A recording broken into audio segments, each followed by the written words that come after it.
Cerita ini fakta atau fiksi? Silakan putuskan sendiri.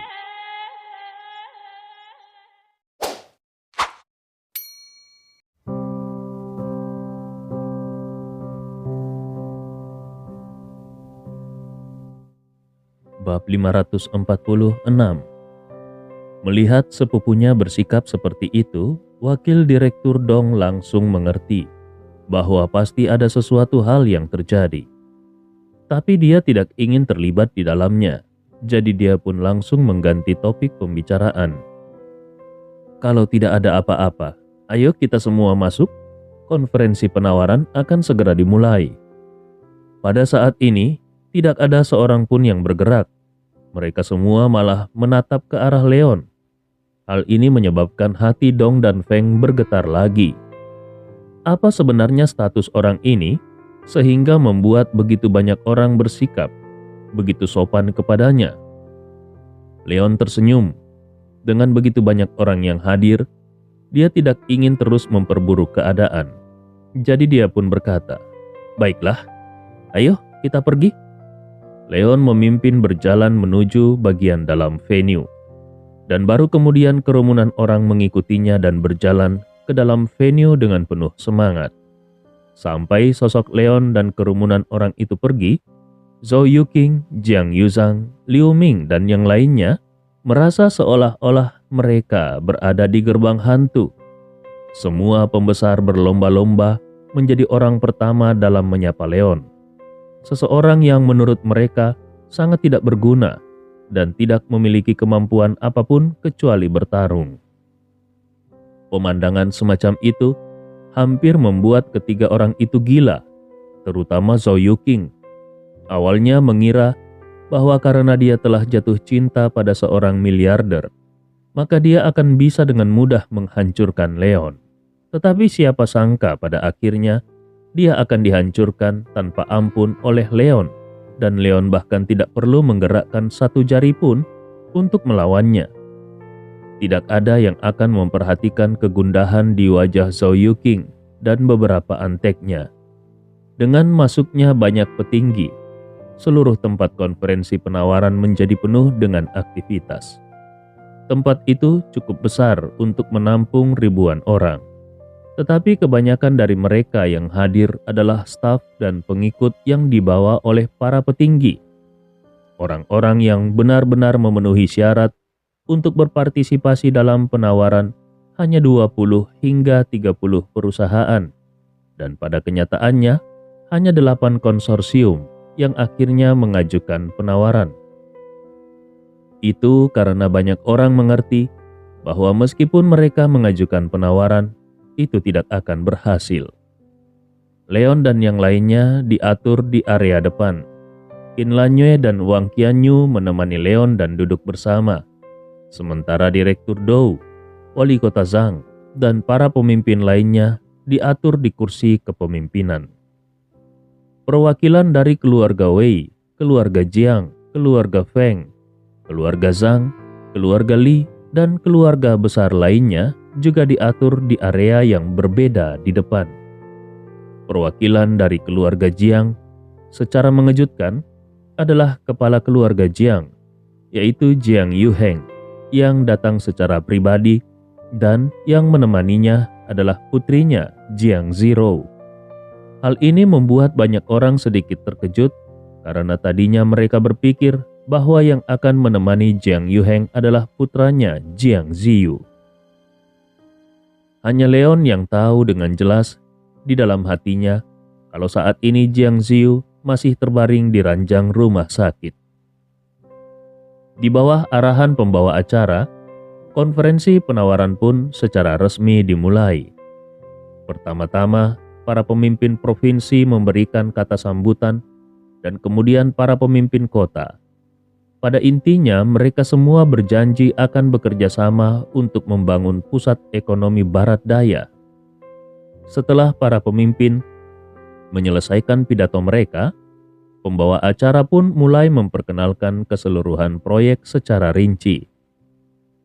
Proyek ini bernama Cahaya Harapan. Di seluruh negeri, proyek ini hanya memiliki total 8 pangkalan. di mana masing-masing pangkalan memiliki dana investasi minimum lebih dari 1 triliun.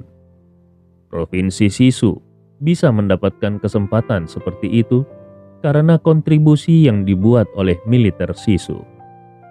Ketika perkenalan proyek sudah selesai, penawaran resmi pun dimulai.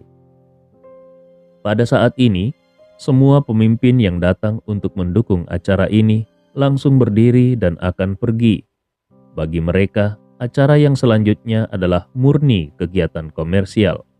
Jadi tidak pantas kalau mereka tetap tinggal di sini. Bagaimanapun, ini adalah proyek tingkat nasional dan dana yang terlibat di dalamnya juga sangat besar. Proyek ini jelas berbeda dari real estate karena seluruh kriteria penawaran proyek Cahaya Harapan didasarkan pada tingkat uang jaminan. Uang jaminan ini juga berbeda dengan uang jaminan lainnya yang biasanya baru akan dilunasi setelah akhir proyek.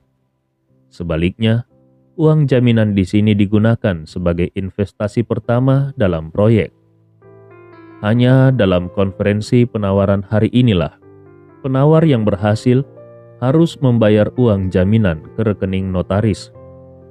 Dan ketika proyek diluncurkan secara resmi, semua uang ini akan masuk ke rekening proyek.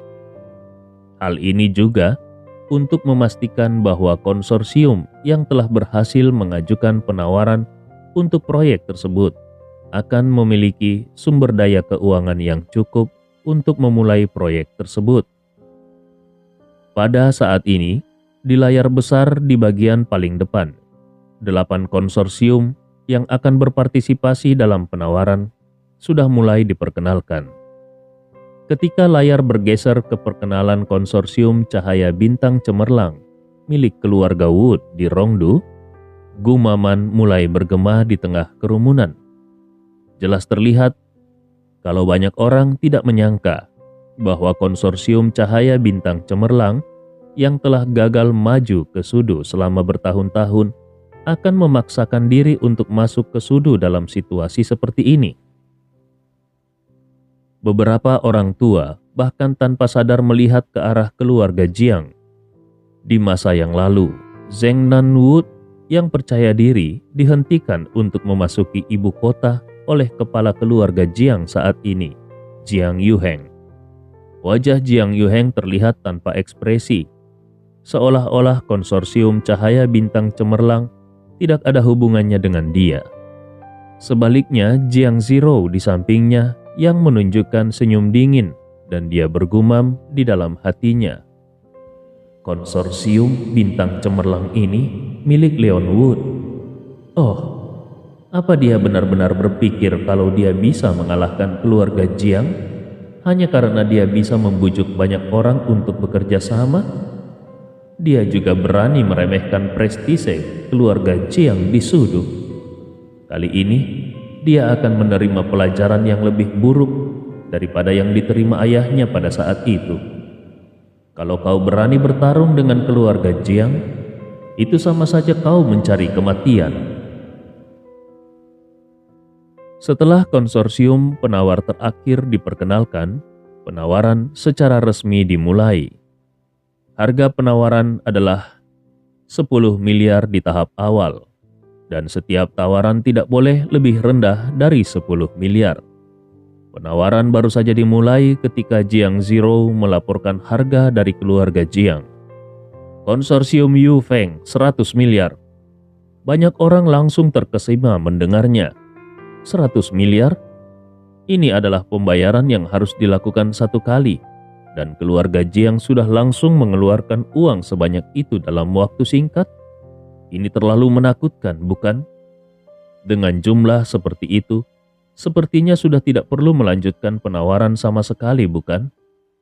Sulit dipercaya kalau konferensi penawaran besar ini akan berakhir seperti ini. Ketika ekspresi kaget banyak orang belum berakhir, terdengar suara malas yang keluar dari mulut Leon. Konsorsium Bintang Cemerlang, 150 miliar. Kerumunan itu sekali lagi terperanjat. Konsorsium Bintang Cemerlang. Mereka pernah mendengar kalau konsorsium ini memiliki kekuatan finansial yang berlebihan yang sesuai dengan namanya. Konsorsium ini bahkan berani bertarung dengan keluarga Jiang dan menawar dengan harga yang luar biasa. Meskipun banyak orang tahu bahwa sebagian besar dari 8 konsorsium penawar adalah pendamping, namun mereka tidak menyangka bahwa hanya dengan 2 penawaran barusan sudah mampu untuk memadamkan keinginan konsorsium lain untuk mengajukan penawaran. Jiang Zhiro menyapu sekilas ke arah tempat Leon berada dan langsung menawarkan harga baru. Konsorsium Yufeng 180 miliar. Leon melirik ke arah Qin Lanyue yang juga sedikit terkejut. Menurut perkiraan mereka, paling banyak yang bisa dimobilisasi oleh beberapa konsorsium besar keluarga Jiang dalam waktu sesingkat itu adalah sekitar 100 miliar. Tapi barusan Jiang Zhiro bahkan berani menawarkan harga 180 miliar. Mungkinkah mereka juga mencari seseorang untuk bekerja sama? Tetapi konsorsium-konsorsium besar telah mencapai kesepakatan dengan mereka. Kalau begitu, dengan siapa keluarga Jiang bekerja sama? Bab 547. Meski sedikit ragu-ragu, Leon kembali melemparkan penawarannya. Konsorsium bintang cemerlang 200 miliar. Yang mengejutkan adalah karena ternyata Jiang Zhiro juga terus memberikan penawarannya. 210 miliar. Nafas banyak orang sedikit tercekat. Tidak ada yang menyangka kalau penawaran ini sudah didorong ke puncak sejak awal. Penawaran saat ini berada di angka 210 miliar. Nilai pasar dari perusahaan-perusahaan wirausaha yang hadir di sini memang di atas 100 miliar. Tetapi tidak banyak yang bisa memiliki dana tunai 100 miliar, apalagi 200 miliar. Namun kedua konsorsium ini begitu gigih dalam tawar-menawar. Banyak orang menoleh ke arah kiri dan kanan, lalu semuanya terdiam selama beberapa saat. Ekspresi Leon sangat serius. Di mana keluarga Jiang menemukan uang sebanyak itu? Alis Qin Lanyue juga berkerut. Sebelum berurusan dengan keluarga Jiang, dia telah menyelidiki situasi 3 konsorsium besar di bawah keluarga Jiang dengan jelas. Jadi dia tahu persis bahwa keluarga Jiang pasti tidak memiliki cara untuk menarik dana lebih dari 150 miliar dolar dalam waktu sesingkat itu. 150 miliar seharusnya merupakan batas keluarga Jiang. Tapi siapa yang akan menyangka bahwa ketika tawaran sudah melebihi angka 200 miliar, ternyata keluarga Jiang masih terus menanggapinya. Apakah ini adalah upaya yang disengaja untuk menaikkan harga? Atau apakah keluarga Jiang telah menarik dana dari luar juga? Tapi dari siapa itu? Keluarga-keluarga di Provinsi Sisu yang dapat menghasilkan uang sebanyak ini, semuanya telah mencapai kesepakatan dengan Leon. Sementara konsorsium kecil lainnya tidak mungkin menghasilkan jumlah yang begitu besar, bahkan jika mereka bersatu, bukan? Mungkinkah itu berasal dari luar provinsi? Leon yang masih terkejut melaporkan jumlah yang lain, 220 miliar.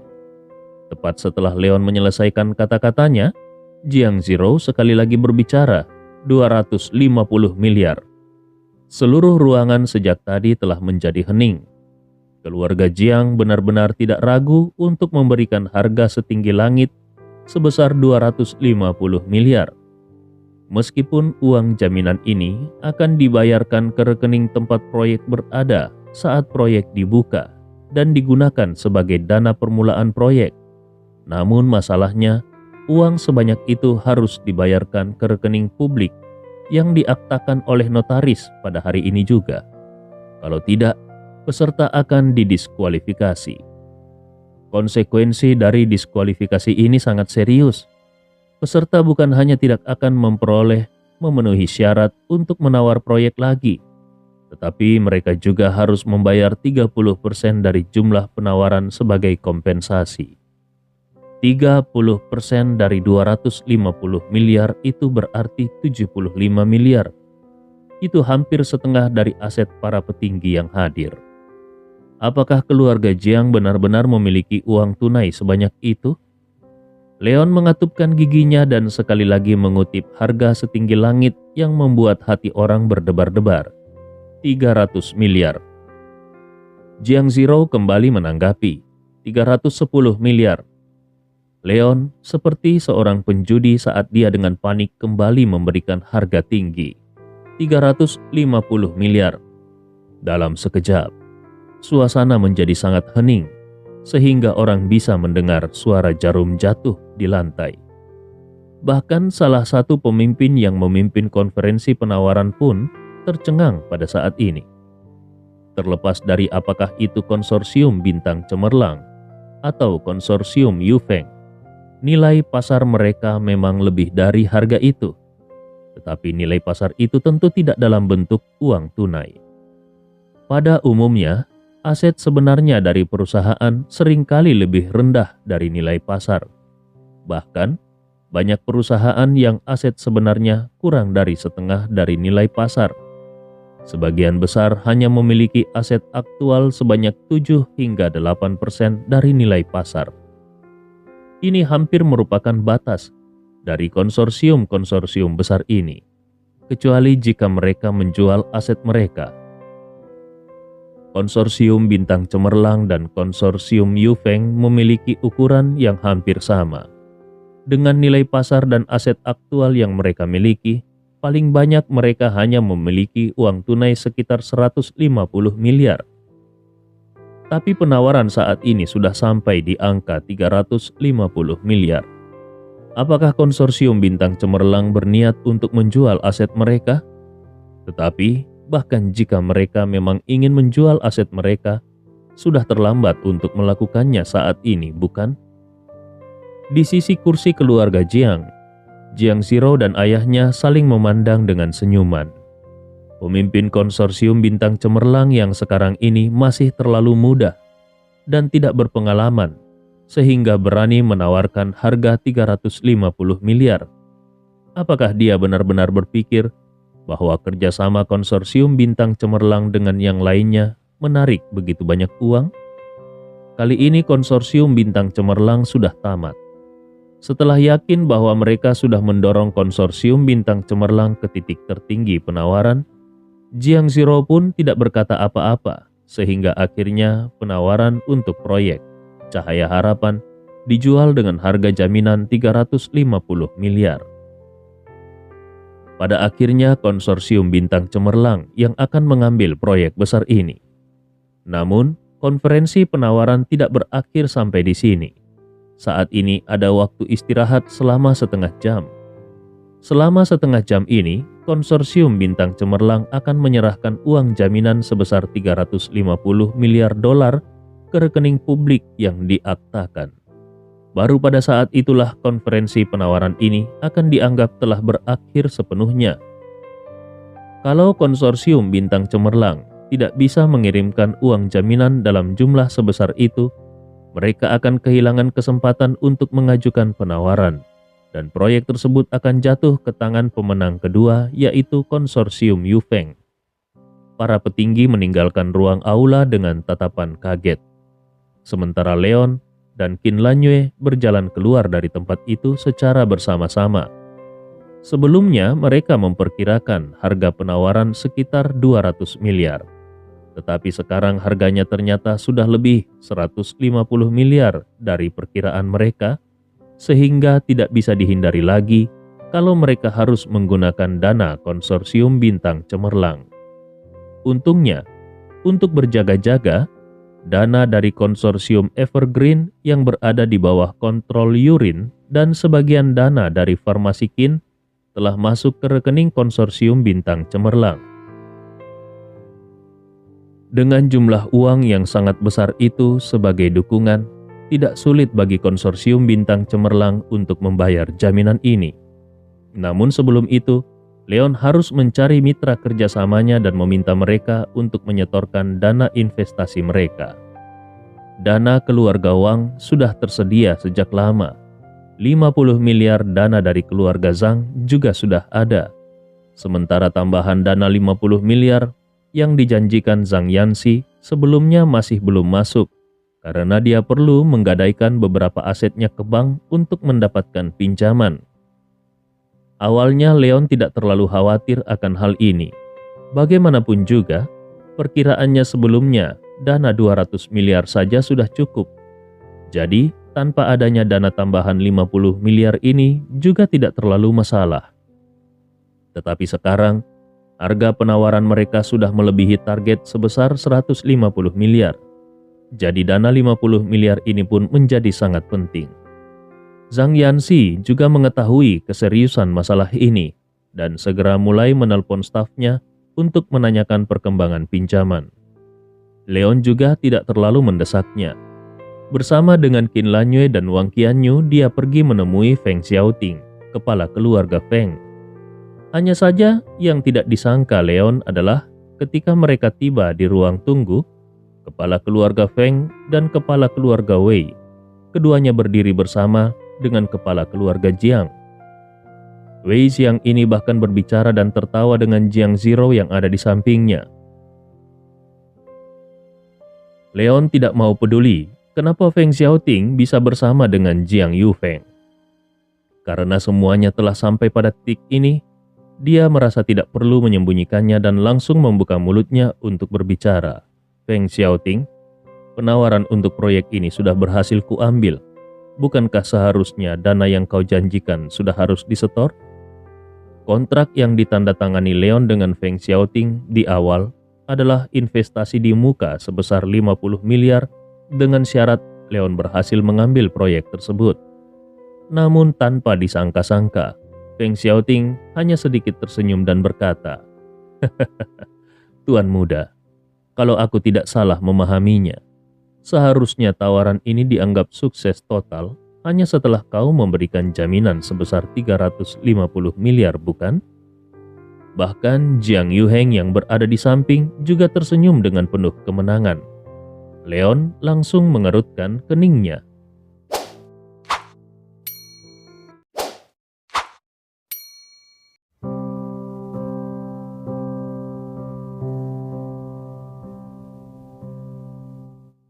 Bab 548.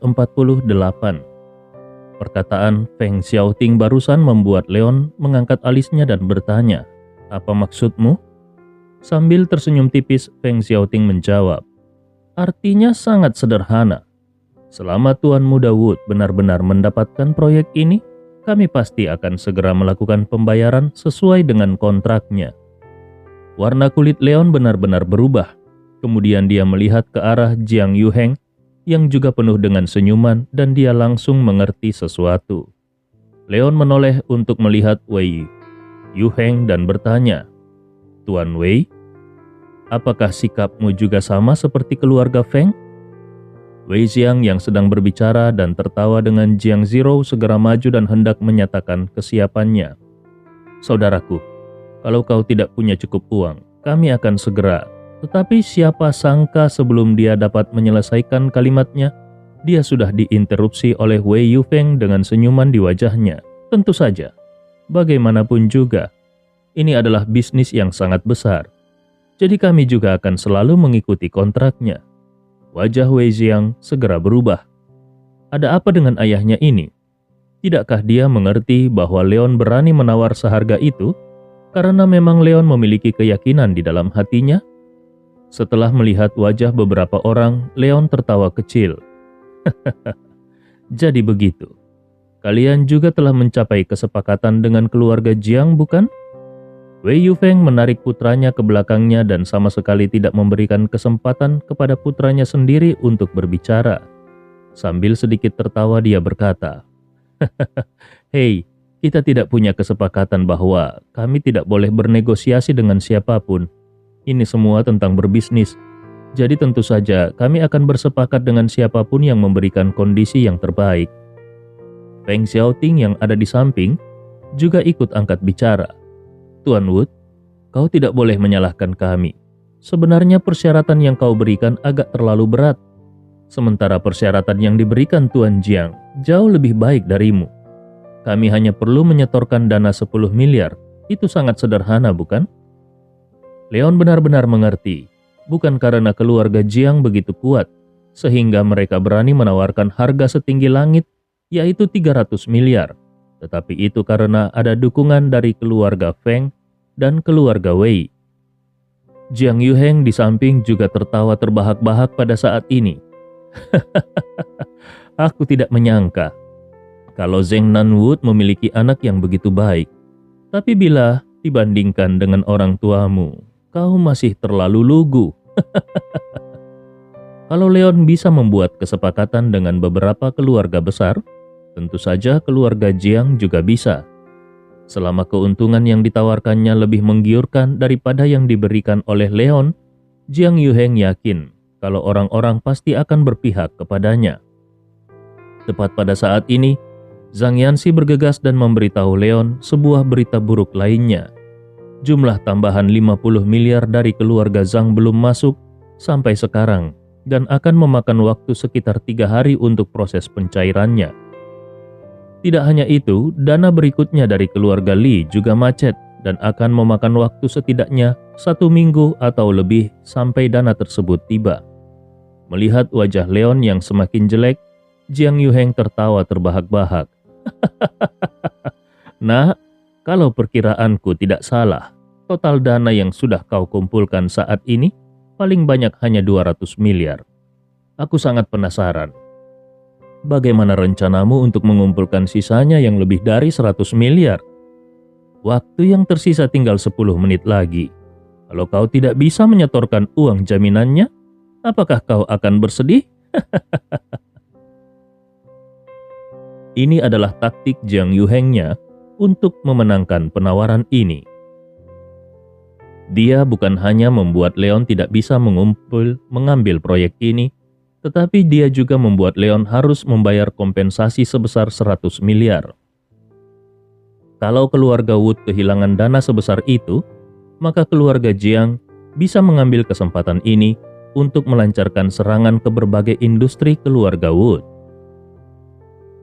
Bagi perusahaan-perusahaan besar, tidak ada arus kas adalah sama dengan kematian. Jiang Yuheng juga percaya bahwa pada saat ini keluarga Feng dan keluarga Wei pasti tidak akan ragu untuk bergabung dengannya dalam proyek ini. Dan bahkan sekutu terbesar keluarga Wood di Su Utara, yaitu keluarga Zhang dan keluarga Li, juga pasti akan bergerak. Ini adalah efek domino. Keluarga Wood yang tampaknya kuat, begitu likuiditasnya dibatasi, maka hanya perlu mendorong dengan pelan saja dan seluruh keluarga Wood akan jatuh ke tanah malapetaka. Keluarga Wood sudah tamat. Dahulu, upaya Zheng Nanwood untuk memasuki ibu kota Su juga tidak berhasil. Jadi bagaimana mungkin Leon, bocah ingusan ini bisa berhasil? Anak ini tidak semampu ayahnya. Jiang Yuheng tertawa, Feng Xiaoting tertawa, Wei Yufeng juga tertawa. Satu-satunya yang pucat adalah Wei Xiang. Dia merasa telah mengkhianati Leon. Tetapi masalah ini, ayahnya sama sekali tidak pernah menceritakan kepadanya mengenai hal ini. Jadi dia tidak mengetahuinya sampai saat ini. Dia ingin menjelaskan beberapa patah kata kepada Leon, tetapi dia merasa itu hanya seperti sebuah pembelaan diri. Melihat Qin Lanyue yang mengikuti Leon, Jiang Yuheng tiba-tiba teringat sesuatu dan berkata, "Hei, putraku terluka olehmu, bukan?" Sampai sekarang, para pengawal belum menemukan petunjuk tentang orang yang melukai putra Jiang Yuheng. Tetapi mereka mengatakan bahwa pelakunya bersama dengan Qin Lanyue pada hari itu. Hanya itulah satu-satunya petunjuk yang ada. Feng Xiaoting dan Wei Yufeng di samping tercengang. Ternyata Jiang Ziyu dan Leon memiliki konflik. Leon dengan dingin menjawab, "Itu karena putramu yang memang kurang terampil." Jiang Yuheng tertegun. Dia tidak menyangka kalau tebakannya ternyata benar. Dan terlebih lagi, dia sama sekali tidak menduga kalau Leon bahkan berani mengakuinya di depan umum. Setelah tertegun, segumpal cemooh melintas di mata Jiang Yuheng. Sungguh kalimat yang bagus tentang kurang terampil. Tuan Wood, ketika konferensi penawaran ini selesai, aku akan memberimu kejutan surgawi.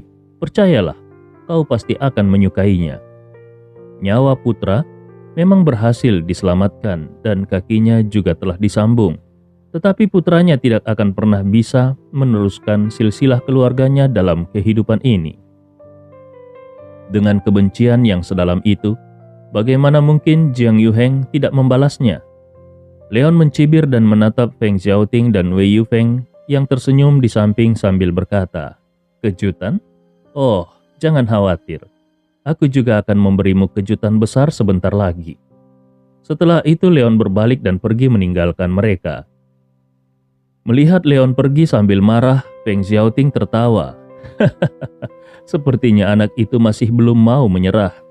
Jiang Yuheng berkata, memangnya apalagi yang bisa dilakukannya? Dengan kekurangan lebih dari 100 miliar dolar. Bahkan kalaupun ada bank yang bersedia meminjamkan dana untuknya, tetap saja itu sudah terlambat. Feng Xiaoting tertawa kembali. Perkataanmu itu memang masuk akal. Jadi menurutmu, kali ini dia pasti akan kalah? Jiang Yuheng berkata, tentu saja. Kalau dia tidak kalah, lalu siapa yang akan kalah? Anak bodoh itu juga berani datang ke Sudu untuk membuat masalah dengan putraku. Setelah mengetahui kalau Leon adalah pelaku yang melukai putranya, wajah Jiang Yuheng penuh dengan seringai. Setelah mencaplok semua properti keluarga Wood, dia akan membuat kehidupan seluruh keluarga Wood lebih buruk dari kematian. Tepat pada saat ini, Wei Xiang bergumam dengan sikap tertekan. Tapi kenapa aku merasa kalau pada akhirnya nanti dia justru akan berhasil? Wei Yuheng dengan keras menatap putranya. Omong kosong macam apa itu? Kami telah menghitung semua dana yang bisa dia kumpulkan. Dengan kekuatan dana lebih dari 100 miliar. Bagaimana mungkin dia bisa mengumpulkan semua kekurangannya dalam waktu sekejap? Wei Xiang tersenyum pahit dan hendak mengatakan sesuatu ketika seorang anggota staf dari tempat itu berlari dan berkata dengan hormat kepada beberapa orang. Tuan Jiang, Tuan Feng, Tuan Wei, konferensi akan segera dimulai. Silakan duduk kembali di tempat kalian.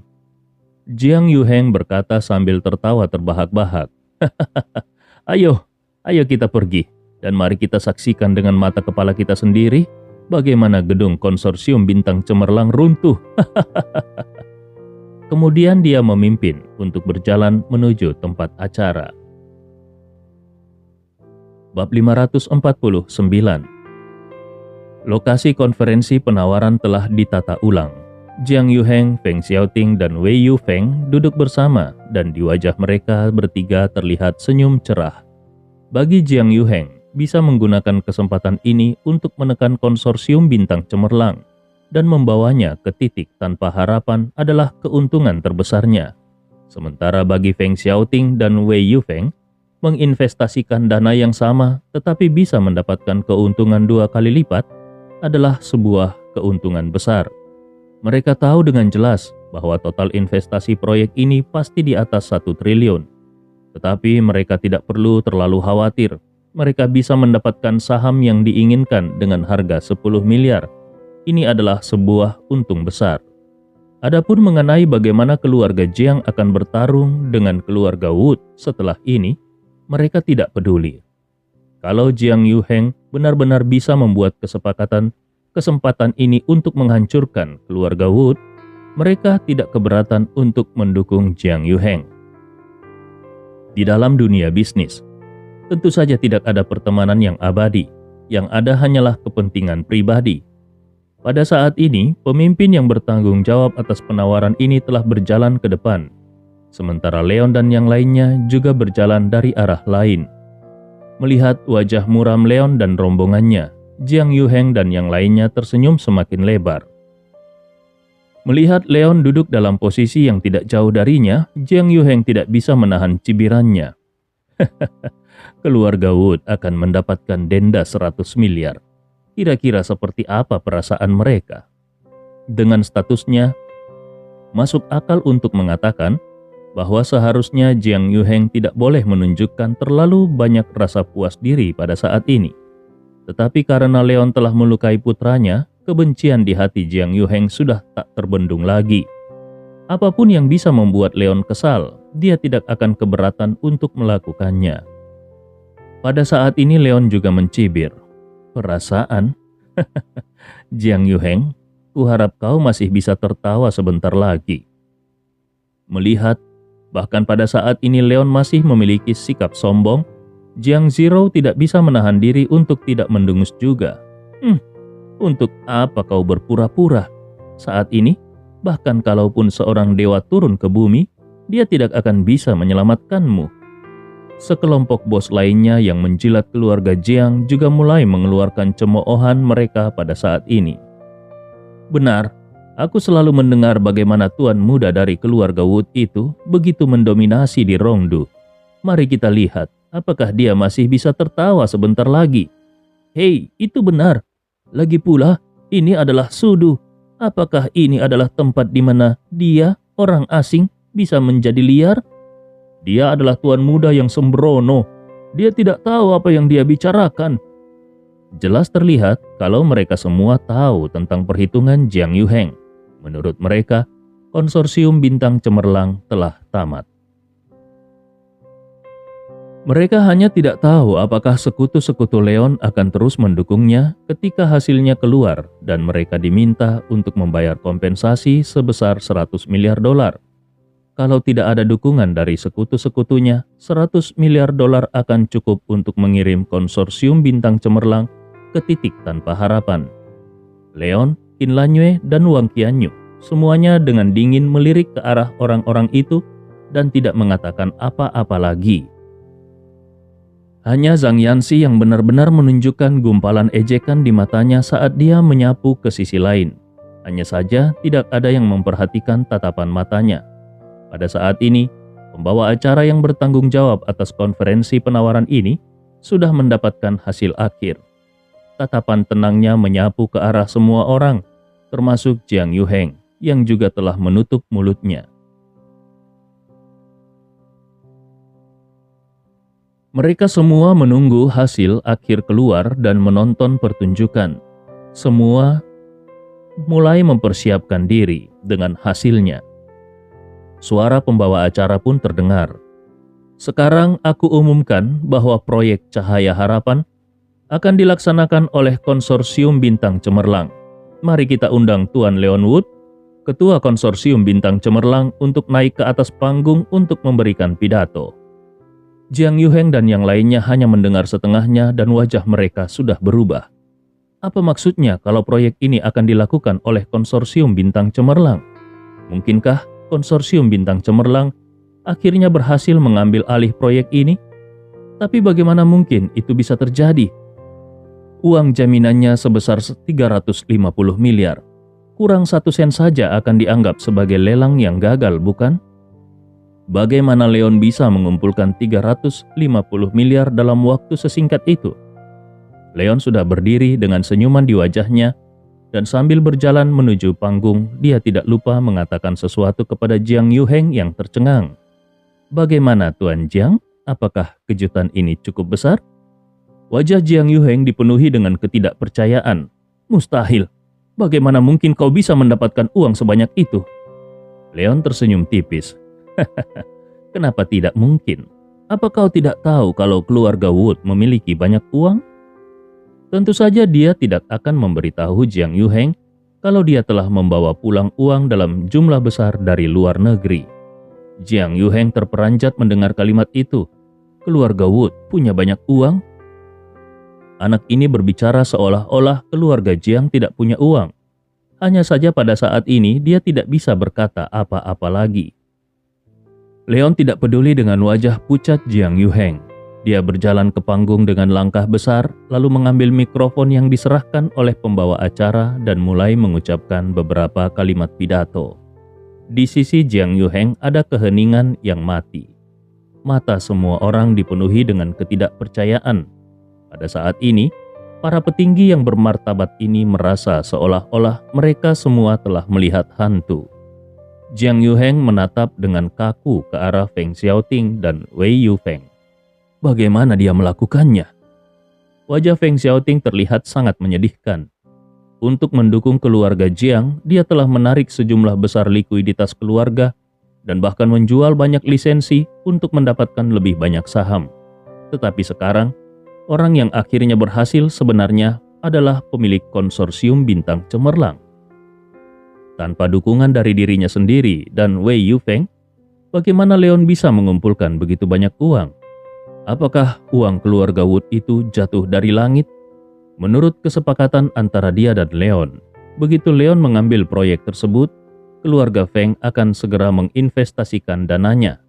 Namun, ada klausul lain di dalam kontrak yang menyebutkan bahwa sebelum proyek ini diambil, keluarga Feng tidak boleh menandatangani perjanjian dengan pihak ketiga manapun yang terkait dengan proyek ini.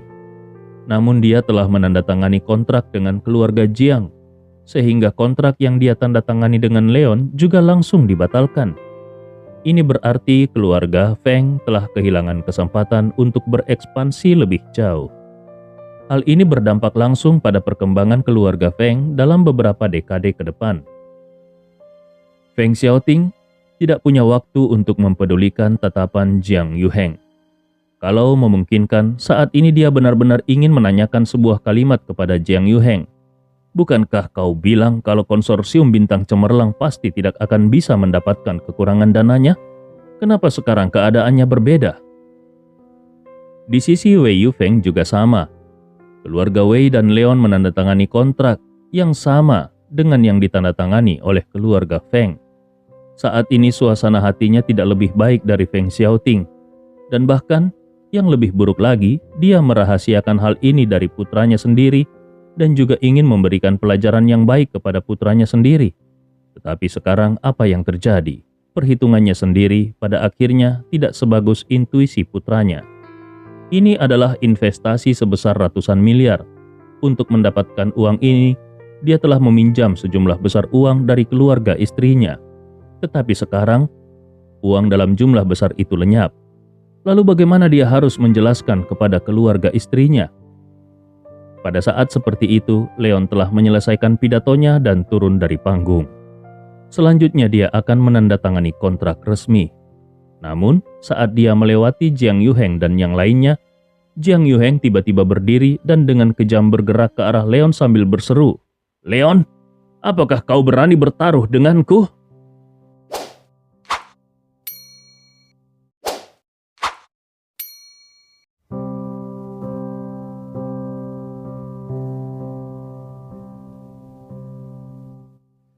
Bab 550. Leon yang hendak kembali ke tempat duduknya membeku sesaat. Lalu dia mencibir ke arah Jiang Yuheng. "Bertaruh? Tuan Jiang, apakah kau sudah gila?" Jiang Yuheng tidak peduli dengan cibiran Leon dan terus berbicara. "Aku akan bertaruh 100 miliar. Kalau aku kalah, aku akan segera memberimu 100 miliar. Tapi kalau kau yang kalah, kau harus membiarkanku mendapatkan proyek ini. Bagaimana?" Ketika kata-kata itu keluar, seketika ruangan itu menjadi sunyi. 100 miliar. Ini jelas merupakan taruhan terbesar yang pernah ada di dunia ini, bukan? Apakah kepala keluarga Jiang ini sudah gila? Begitu Leon menang, maka itu setara dengan secara langsung memiliki likuiditas ekstra 100 miliar. Tentu saja tidak akan ada yang berpikir kalau Leon akan setuju. 100 miliar itu memang besar, tapi bagaimana bisa itu dibandingkan dengan nilai yang pada akhirnya akan dihasilkan oleh proyek ini? Benar saja, tanpa basa-basi Leon langsung menolak penawaran Jiang Yuheng. "Tuan Jiang, sepertinya kau memang cukup pandai bersikap aneh. Aku sudah mendapatkan proyek ini, tetapi aku masih harus menggunakannya untuk bertaruh denganmu. Apakah kau sakit jiwa?" Sebelum kerumunan orang bisa mengagumi fakta bahwa Leon secara langsung memarahi kepala keluarga Jiang di depan begitu banyak orang, sekali lagi mereka mendengar suara Jiang Yuheng berkata, "Bagaimana kalau aku menambahkan satu penawaran lagi? Itu adalah informasi tentang kecelakaan ayahmu pada saat itu." Kerumunan itu saling memandang dengan tidak percaya. Apakah dengan tambahan informasi itu, Leon benar-benar akan setuju untuk bertaruh? Feng Xiaoting dan Wei Yufeng juga memandang Jiang Yuheng dengan cemas. Orang ini, apakah dia sudah gila? Atau apakah dia benar-benar tahu sesuatu? Dia berencana untuk bertaruh 100 miliar dengan Leon atas kepemilikan proyek ini? Apa yang tidak diduga oleh semua orang adalah Leon yang sudah siap untuk duduk, tiba-tiba berhenti dan dengan dingin menatap Jiang Yuheng sambil berkata, "Seperti apa taruhannya?" Untuk apa Leon datang ke Sudu? Bukankah itu untuk menemukan alasan kecelakaan ayahnya pada saat itu? Dan kenapa dia menargetkan keluarga Jiang? Juga karena alasan yang sama. Sekarang Jiang Yuheng bahkan telah membuat penawaran seperti itu. Bagaimana mungkin dia bisa menutup mata untuk itu? Jiang Yuheng tertawa. Kudengar kau memiliki keterampilan yang baik. Mari kita adakan kompetisi dengan mengikuti aturan dunia bawah tanah. Selama kau bisa mengalahkan orang yang aku kirim, maka selain menyerahkan 100 miliar, aku juga akan memberitahumu kebenaran cerita yang terjadi pada tahun itu. Kalau ada sedikit pun kebohongan pada ceritaku, aku, Jiang Yuheng, tidak akan diizinkan untuk mati dengan cara yang baik. Aku akan mati dengan cara disambar petir. Tapi tentu saja, kalau kau kalah, maka itu artinya proyek ini dialihkan ke keluarga Jiangku. Bagaimana? Ini sudah menjadi tawaran terakhir dari Jiang Yuheng. Demi proyek ini, seluruh keluarga Jiang sudah mengerahkan seluruh kemampuan mereka. Jadi kalau dia tidak berhasil mengambil proyek tersebut, dia akan menghadapi terlalu banyak masalah. Klaim keluarga Wei dan keluarga Feng sudah cukup untuk mematahkan tulang keluarga Jiang. Apalagi yang mendapatkan proyek ini adalah konsorsium bintang cemerlang. Dengan potensi proyek ini, dalam beberapa tahun ke depan kekuatan keluarga Wood akan jauh melebihi kekuatan keluarga Jiang. Dan saat itu, tidak akan ada yang bisa dilakukan keluarga Jiang untuk melawan keluarga Wood. Daripada nantinya dipaksa untuk mengatakan yang sebenarnya tentang peristiwa pada tahun itu, menurut Jiang Yuheng akan lebih baik kalau dia bertaruh dengan Leon. Tentu saja, dengan adanya Tuan Chao, dia sama sekali tidak khawatir akan kalah. Tuan Chao adalah seorang master hebat dari alam bawaan. Berapa banyak master alam bawaan yang ada di seluruh ibu kota Su? Sepertinya tidak ada, bukan? Tuan Chao sendiri telah menyimpulkan kalau kultivasi Leon paling banyak berada di puncak kekuatan internal. Bagaimana mungkin seorang seniman bela diri di puncak kekuatan internal bisa menjadi tandingan seorang master alam bawaan? Jadi menurut Jiang Yuheng, selama Leon menyetujui taruhan ini, dia pasti akan kalah. Sebenarnya, bahkan kalaupun tidak ada taruhan seperti itu, dia tidak pernah berpikir untuk melepaskan Leon. Dengan tangan Tuan Chao, dia berencana untuk menghabisi Leon sebagai pembalasan dendam atas apa yang sudah diperbuat Leon terhadap putranya. Jadi ketika nanti Jiang Yuheng berhasil mengambil proyek ini dan mencaplok aset keluarga Wood, dia akan membiarkan Tuan Chao membinasakan Leon. Melihat ekspresi keyakinan Jiang Yuheng, akhirnya Feng Xiaoting dan Wei Yufeng yang tadinya sudah berhati kecil kembali menjadi bersemangat. Melihat dari sikap Leon, sepertinya informasi itu sangat penting baginya. Begitu Leon setuju, bukankah itu berarti mereka masih punya kesempatan? Qin Lanyue tidak membuka mulutnya. Begitu pula Wang Qianyu. Dengan hubungan mereka dan Leon, tidak peduli keputusan apapun yang dibuat Leon, mereka tidak akan mengucapkan keberatan sedikit pun. Sementara Zhang Yanxi merasa sedikit khawatir, karena kalau Leon setuju dengan taruhan itu dan akhirnya kalah taruhan, maka rencana licik keluarga Zhang juga akan hancur. Hanya saja, pada saat ini dia tidak berani mengatakan apa-apa. Perwakilan keluarga Li juga memiliki keprihatinan di dalam hatinya. Tetapi dia juga tidak berani mengatakan apa-apa pada saat ini. Adapun yang lainnya, mereka diam-diam melihat ke arah Leon. Secara teori, kondisi Jiang Yuheng memang tidak buruk. Tetapi ada satu hal yang berakibat fatal bagi Leon. Orang yang pergi bertarung dari pihak Leon adalah Leon. Sedangkan pihak Jiang Yuheng bisa mengirim orang lain. Tapi siapa yang akan dikirim oleh Jiang Yuheng? Tidak ada yang tahu. Seandainya Jiang Yuheng mengundang para master tersembunyi yang hebat, maka sudah hampir pasti kalau taruhan itu akan dimenangkan oleh Jiang Yuheng. Apakah Leon akan menyetujuinya? Tanpa diduga oleh kerumunan orang itu, Leon hanya merenung sejenak, lalu kemudian langsung setuju dalam satu tarikan nafas. Baiklah. Kerumunan itu saling memandang dengan tidak percaya. Leon benar-benar setuju? Apakah dia tidak takut Jiang Yuheng akan menggali lubang yang dalam untuknya? Begitu Jiang Yuheng mendengar Leon menyetujuinya, dia langsung merasa sangat gembira di dalam hatinya. Tetapi kemudian dia berkata tanpa menunjukkan ekspresi apapun di wajahnya. Kalau begitu, bagaimana kalau kita mengatur kompetisinya untuk hari ini? Kebetulan ada begitu banyak orang di sini. Jadi, kita memiliki banyak saksi. Leon juga langsung menjawab tanpa keraguan-raguan sedikit pun. Baiklah, aku setuju. Tidak ada yang menyangka kalau semuanya akan berubah seperti ini. Konferensi penawaran Cahaya Harapan telah sepenuhnya menjadi panggung bagi keluarga Wood dan keluarga Jiang. Mulai dari sejak penawaran awal, dan pada akhirnya sekarang panggung itu telah berubah menjadi sebuah ring kompetisi. Melihat situasi ini, akankah ada pertarungan puncak di atas tempat ini? Pada saat ini Jiang Yuheng tidak bisa menahan diri untuk tidak mengungkapkan segumpal senyum berbahaya di wajahnya. Dan karena dia khawatir kalau Leon akan berubah pikiran, maka dia dengan cepat membuka mulutnya dan berkata, "Baiklah, kalau begitu, mari kita buat kesepakatannya di hadapan notaris."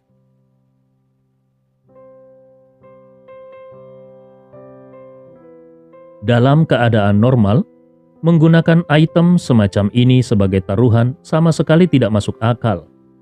Tetapi tidak peduli apakah itu keluarga Jiang atau keluarga Wood. Pada saat ini, mereka berdua adalah dua keluarga besar yang gemilang di Provinsi Su Barat.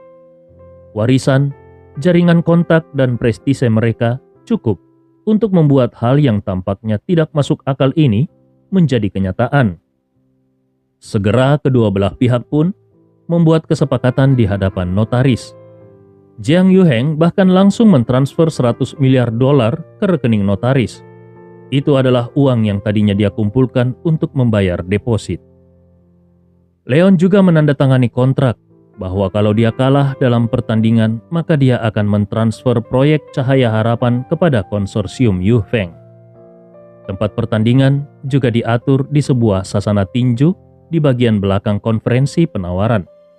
Orang-orang yang cukup beruntung untuk menyaksikan pertaruhan dengan harga surgawi ini adalah kelompok orang terkaya di Sudu dan bahkan di seluruh provinsi Su Barat. Tetapi, bahkan dengan aset yang dimiliki oleh orang-orang ini pun, begitu mereka memikirkan uang perjudian yang mencapai 100 miliar dolar, satu persatu mereka juga langsung menjadi syok. Mereka semua melihat ke arah Leon yang sudah berdiri di atas ring. Bisakah pemuda dari keluarga Wood di Rongdu ini memenangkan pertandingan? Bab 551. Sambil melirik Jiang Yuheng yang duduk di sisi berlawanan dari penonton, Leon berbicara dengan ringan. "Jiang Yuheng, suruh orang-orangmu keluar." Leon tidak tahu kenapa Jiang Yuheng bisa begitu percaya diri sehingga berani bertaruh dengan dirinya. Tetapi tidak peduli master seperti apa yang akan dikirim oleh Jiang Yuheng, dia akan meladeninya dengan senang hati dan tanpa rasa takut. Ini bukan demi 100 miliar dolar, tetapi lebih karena dia ingin mengetahui kebenaran peristiwa di tahun itu. Dan untuk mengetahui kebenaran itu, dia sama sekali tidak keberatan meskipun harus membayar harga yang lebih besar. Jiang Yuheng tersenyum, dan di hadapan semua orang, dia mengulurkan tangannya ke arah seorang lelaki tua berjubah hijau di sampingnya sambil berkata, "Tuan Cao, silakan." Cao Tianxuan berkata sambil tersenyum acuh tak acuh, "Jangan khawatir, ini hanya masalah kecil." Kemudian tubuhnya melangkah maju dan langsung naik ke udara. Secara mengejutkan, dia menjangkau jarak lebih dari 10 meter dalam satu langkah dan mendarat langsung di atas ring tinju. Langkahnya ringan, dan secara mengejutkan dia tidak mengeluarkan suara saat mendarat.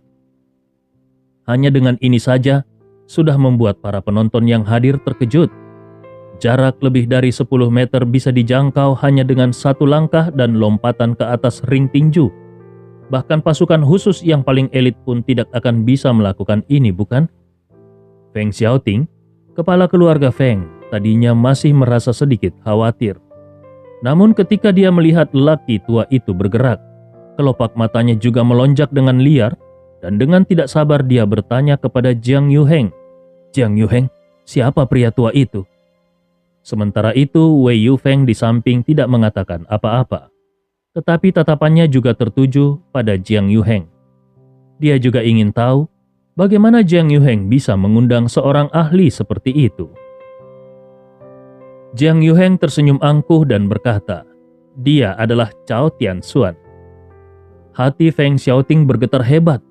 Cao Tianxuan, salah satu dari 4 keluarga seni bela diri yang hebat, yaitu keluarga Cao? Sudut mata Wei Yufeng di samping juga melonjak dengan liar.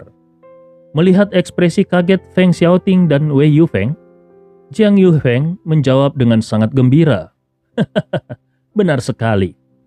Ada 8 kekuatan seni bela diri utama di Sudu. Kekuatan-kekuatan ini semuanya menjulang tinggi, bahkan dengan posisi keluarga Jiang di Sudu. Dibandingkan dengan keluarga Cao, mereka sama sekali tidak berharga. Kalau posisi keluarga Jiang saja seperti itu, apalagi keluarga Feng dan Wei." Pada kenyataannya, keluarga Cao dan keluarga Jiang tidak memiliki kemiripan hubungan apapun. Hanya saja beberapa murid asing Cao, Tianxuan, kebetulan dipekerjakan olehnya sebagai utusan. Kali ini Cao Tianxuan kebetulan datang ke Sudu sebagai tamu dan bertugas untuk mencari pelaku yang melumpuhkan putra Jiang Yuheng. Kebetulan Leon mengakui bahwa dialah yang melumpuhkan putra Jiang Yuheng, dan baru setelah itu Cao Tianxuan bersedia turun tangan. Tapi Feng Xiaoting dan Wei Yufeng tidak tahu tentang hubungan ini. Mereka hanya mengira bahwa keluarga Jiang dan keluarga Cao memiliki hubungan yang baik, sehingga mereka juga menghormati keluarga Jiang. Mereka berpikir bahwa di masa depan mungkin mereka dapat memodifikasi kontrak setelah Tuan Cao memenangkan pertandingan dan keluarga Jiang mengambil proyek tersebut. Wei Yufeng yang ada di samping sudah tidak sabar untuk bertanya, "Apa kekuatan Tuan Cao ini?" Jiang Yuheng tersenyum angkuh lagi dan berkata, "Tuan Cao sudah melangkah ke alam bawaan 10 tahun yang lalu." Saat mendengar kata alam bawaan, Feng Xiaoting, Wei Yufeng, dan bahkan taipan lain di sekitarnya langsung terperanjat kaget. Untuk dapat mencapai level seperti itu, tentu saja mereka tahu bahwa itu bukanlah suatu keberadaan yang sepele. Begitu seorang seniman bela diri melangkah ke ranah alam bawaan, maka itu adalah lompatan kualitatif ke depan. Master seni bela diri di ranah ini hampir tidak terancam oleh senjata api dan dapat dengan mudah menghindari peluru. Kecuali jika kekuatan militer berskala besar dikerahkan, maka apapun kesulitan yang mereka hadapi, mereka akan dapat datang dan pergi sesuka hati mereka. Bahkan, ada aturan tidak tertulis di militer negara Longteng bahwa setiap master alam bawaan yang bersedia bergabung dengan tentara akan menikmati perlakuan seperti seorang jenderal besar. Dari sini saja bisa dibayangkan betapa berharganya para master alam bawaan itu. Tentu saja para master yang mampu melangkah ke dunia alam bawaan itu, kecuali mereka awalnya adalah master dalam ketentaraan, tidak akan mau bergabung dengan tentara. Bagi master seperti itu, keberadaan mereka sangat disegani dan mereka bebas untuk datang dan pergi. Jadi siapa yang mau bergabung dengan tentara untuk mengikat diri mereka sendiri? Hati Feng Xiaoting yang merasa cemas sejak penawaran berakhir, akhirnya bisa menjadi rileks kembali. Dia pun bertanya sambil tersenyum ringan, pertarungan ini pasti bisa dimenangkan tanpa keraguan sedikit pun, bukan? Dia memang tahu tentang Leon yang pernah menjadi instruktur tim Huya. Tapi dia sama sekali tidak tahu tentang hasil pertarungan Leon di tim Huya karena bagaimanapun juga itu harus menjadi rahasia. Dan Feng Zenan tidak akan pernah bisa memberitahunya tentang hal itu. Jadi dalam penilaiannya, orang yang bisa menjadi instruktur tim Huya itu secara alami memang tidak sederhana. Tetapi meskipun orang itu tidak sederhana, tetap saja orang itu tidak mungkin menjadi tandingan seorang master alam bawaan. Jiang Yuheng tertawa. Tentu saja. Kalau tidak begitu, untuk apa aku bertaruh dengannya? Wei Yufeng juga datang dan mengacungkan jempolnya ke arah Jiang Yuheng sambil berkata, "Jiang Yuheng, kau memang cerdas." Jiang Yuheng tertawa. Kemampuan anak itu memang lumayan, tapi bagaimanapun juga itu terlalu biasa. Kalau beberapa dari kita bahkan tidak bisa mengurus orang sekecil itu, bukankah waktu puluhan tahun ini akan sia-sia saja? Wei Yufeng menyapukan pandangannya ke arah Wei Xiang yang duduk di belakangnya bersama Jiang Zirou dan berkata dengan senyum tipis, "Itu masuk akal." Ngomong-ngomong, Jiang Yuheng, lihatlah. Anak laki-laki keluargaku dan anak perempuan keluargamu mengobrol dengan cukup mesra. Haruskah kita menjodohkan mereka? Wajah Feng Xiaoting yang ada di samping berubah sedikit. Mayat hidup tua ini, begitu dia melihat bahwa keluarga Jiang memiliki master alam bawaan dan telah berhubungan dengan keluarga Cao, dia bahkan langsung memikirkan tentang pernikahan keluarga. Siapa orang di Sudu yang tahu tentang kebajikan yang pernah diperbuat oleh putramu? Jiang Yuheng pasti tidak akan menyetujui pernikahan seperti itu. Menanggapi hal tersebut, Jiang Yuheng hanya tertawa keras. Itu semua tergantung dari keinginan hati mereka sendiri. Tentu saja secara alami Jiang Yuheng mengetahui apa yang ada di dalam pikiran Wei Yufeng. Kalau ini terjadi di masa lalu, dia pasti tidak akan ragu. Keluarga Jiang dan keluarga Wei bisa menjadi saudara, tidak peduli untuk keluarga Jiang atau keluarga Wei, itu adalah keuntungan besar. Tapi sekarang keadaannya berbeda. Dia akan mengambil proyek ini. Dan meskipun keluarga Wei dan keluarga Feng juga terlibat, tetapi proporsinya tidak banyak. Keluarga Jianglah yang menduduki posisi kepala. Dan dalam beberapa tahun ke depan, kekuatan keluarga Jiang sekali lagi akan meninggalkan dua keluarga besar ini. Jadi, bagaimana mungkin pada saat ini dia akan setuju? Terlebih lagi putranya sendiri kemungkinan besar tidak memiliki cara untuk memiliki keturunan selama sisa hidupnya. Dengan demikian posisinya sebagai kepala keluarga pada akhirnya akan diserahkan ke tangan Jiang Zirou. Jadi suami Jiang Zirou harus bersedia masuk ke keluarga Jiang, sehingga anak mereka nantinya akan bermarga Jiang. Sementara itu Wei Yufeng hanya memiliki satu putra ini. Jadi dia pasti tidak akan setuju kalau Wei Xiang memasuki keluarga Jiang. Wei Yufeng juga tertawa. Dia mengetahui kalau Jiang Yuheng baru saja menolaknya dengan sopan. Dia juga tidak mau memaksa, jadi dia hanya berbicara sambil lalu. Benar sekali, anak-anak tidak boleh dijodohkan. Biarkan mereka mengikuti sendiri kata hati mereka. Pada saat ini, di atas ring tinju, Cao Tianxuan meletakkan tangannya di belakang punggungnya dan tertawa pelan ke arah Leon. "Nak, sepertinya kau sangat percaya diri." Dia melangkah ke ring tinju saat ini karena dia ingin menghancurkan prestise Leon. Tetapi siapa yang akan menyangka kalau pada saat ini ekspresi Leon sama sekali tidak berubah. Ini membuat Cao Tianxuan merasa semakin tertarik. terlepas dari kekuatan seperti apa yang dimiliki oleh Leon, setidaknya keberanian Leon jauh lebih baik daripada murid-muridnya sendiri. Kalau Leon bersedia, dia bahkan memiliki ide untuk mengambil Leon sebagai muridnya. Adapun mengenai masalah putra Jiang Yuheng yang dilumpuhkan oleh Leon, dia merasa itu tidak ada hubungannya dengan dirinya. Bakatnya sendiri terbatas. Yang paling bisa dia lakukan dalam kehidupan ini adalah mengembangkan alam bawaan kedua, dan statusnya sendiri di keluarga Cao juga tidak terlalu tinggi. Selama ini dia bisa menerima beberapa murid yang sangat berbakat, maka statusnya di keluarga Cao akan bisa meningkat. Leon tidak mau repot-repot berbicara omong kosong dengan orang tua ini. Yang ingin dia lakukan sekarang adalah mengalahkan orang ini secepat mungkin dan mengetahui tentang kecelakaan yang menimpa ayahnya. Jadi dia pun berkata dengan nada tegas, "Tidak usah berteleh-teleh, bergeraklah sekarang juga."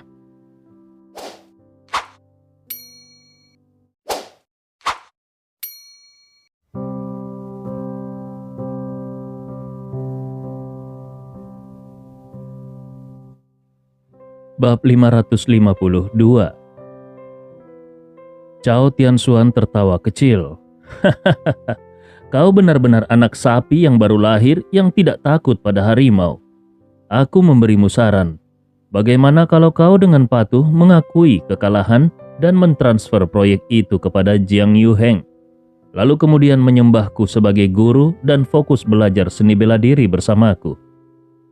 Cao Tianxuan tidak marah pada kesombongan Leon, tetapi sebaliknya dia justru menyukainya. Namun Leon malah mencibir, "Belajar seni bela diri darimu? Memangnya kau pikir siapa kau?" Wajah Cao Tianxuan langsung berubah. Wajah Jiang Yuheng yang ada di bawah panggung juga sedikit berubah ketika dia mendengar kalau Cao Tianxuan ingin mengambil Leon sebagai muridnya. Namun ketika dia mendengar jawaban Leon, dengan cepat dia merasa lega. Setelah memprovokasi Cao Tianxuan begitu banyak, bahkan kalaupun Cao Tianxuan tidak ingin menghajar Leon dengan keras, tapi setidaknya dia pasti tidak akan melepaskan Leon begitu saja. Feng Xiaoting di samping juga tertawa ringan. Anak itu benar-benar tidak tahu ketinggian langit. Wei Yufeng bahkan mengambil kesempatan ini untuk mengajari putranya sebagai sebuah pelajaran dan berkata, "Benar, anak-anak muda biasanya tidak kenal takut dan tidak tahu bahwa masih ada langit di atas langit. Wei Xiang, kau harus belajar dari peristiwa hari ini." Wei Xiang terdiam beberapa saat. Cao Tianxuan menekan amarah di dalam hatinya dan mendengus kepada Leon. "Nak, kau sungguh tidak menghormati orang tua.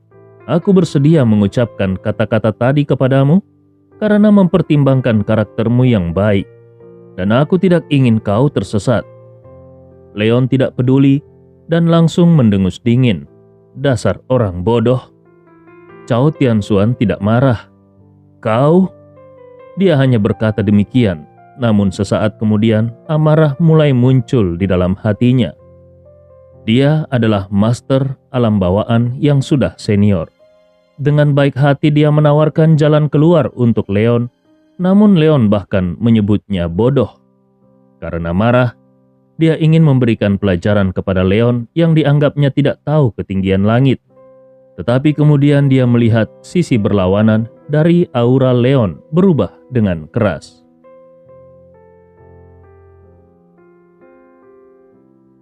Aura kemarahan Leon naik ke langit. Cao Tianxuan hampir saja keceplosan. Master alam bawaan? Tapi bagaimana mungkin? Dia tidak pernah menyangka bahwa seorang remaja yang berusia kurang dari 20 tahun sudah melangkah ke alam bawaan.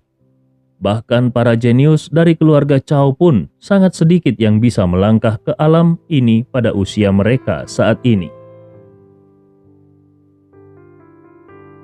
Yang lebih menakutkan lagi adalah aura Leon masih membumbung tinggi tanpa henti, seolah-olah ada naga melingkar yang berangsur-angsur terbangun. Dalam sepersekian detik, Leon melangkah maju dan langsung melayangkan tinjunya ke arah Cao Tianxuan. Merasakan teror dari pukulan ini, mata Chao Tianshuan terbelalak dan dia berseru, "Niat tinju!" Berada di usia 20-an, namun sudah melangkah ke alam bawaan saja sudah cukup mengejutkan. Tapi sekarang, pria berusia 20-an ini benar-benar memiliki niat tinju? Ini sama sekali tidak mungkin terjadi. Dia sendiri telah melangkah ke alam bawaan selama 10 tahun. Tetapi dia bahkan belum menyentuh ambang dasar niat tinju. Bahkan, kalaupun dia mulai berkultivasi dari rahim ibunya, itu masih tidak mungkin terjadi. Di tengah keterkejutan, kekuatan tinju yang dahsyat menyapu ke arahnya. Chao Tianshuan hanya sempat mengangkat tangannya untuk melindungi dadanya sebelum dia merasakan kekuatan yang luar biasa tiba-tiba meletus. Seluruh tubuhnya terbang tak terkendali ke arah belakang dan saat dia masih di udara, seteguk besar darah menyembur keluar. Terdengar suara keras dan Chao Tianshuan langsung terbang keluar dari ring dan menabrak tangga penonton yang ada di belakang. Tangga di belakangnya hancur di tempat dan seluruh wajahnya berubah menjadi pucat pasi, putih menyedihkan. Mulutnya setengah terbuka dan seteguk darah besar bercampur dengan pecahan organ dalam menyembur keluar. Chao Tianshuan kalah telak dengan satu pukulan. Satu pukulan yang sangat keras. Hanya satu pukulan. Chao Tianshuan terpana. Bakatnya sendiri memang tidak tinggi bila dibandingkan dengan anggota keluarga Chao lainnya. Dia hampir berusia 50 tahun ketika dia melangkah ke alam bawaan.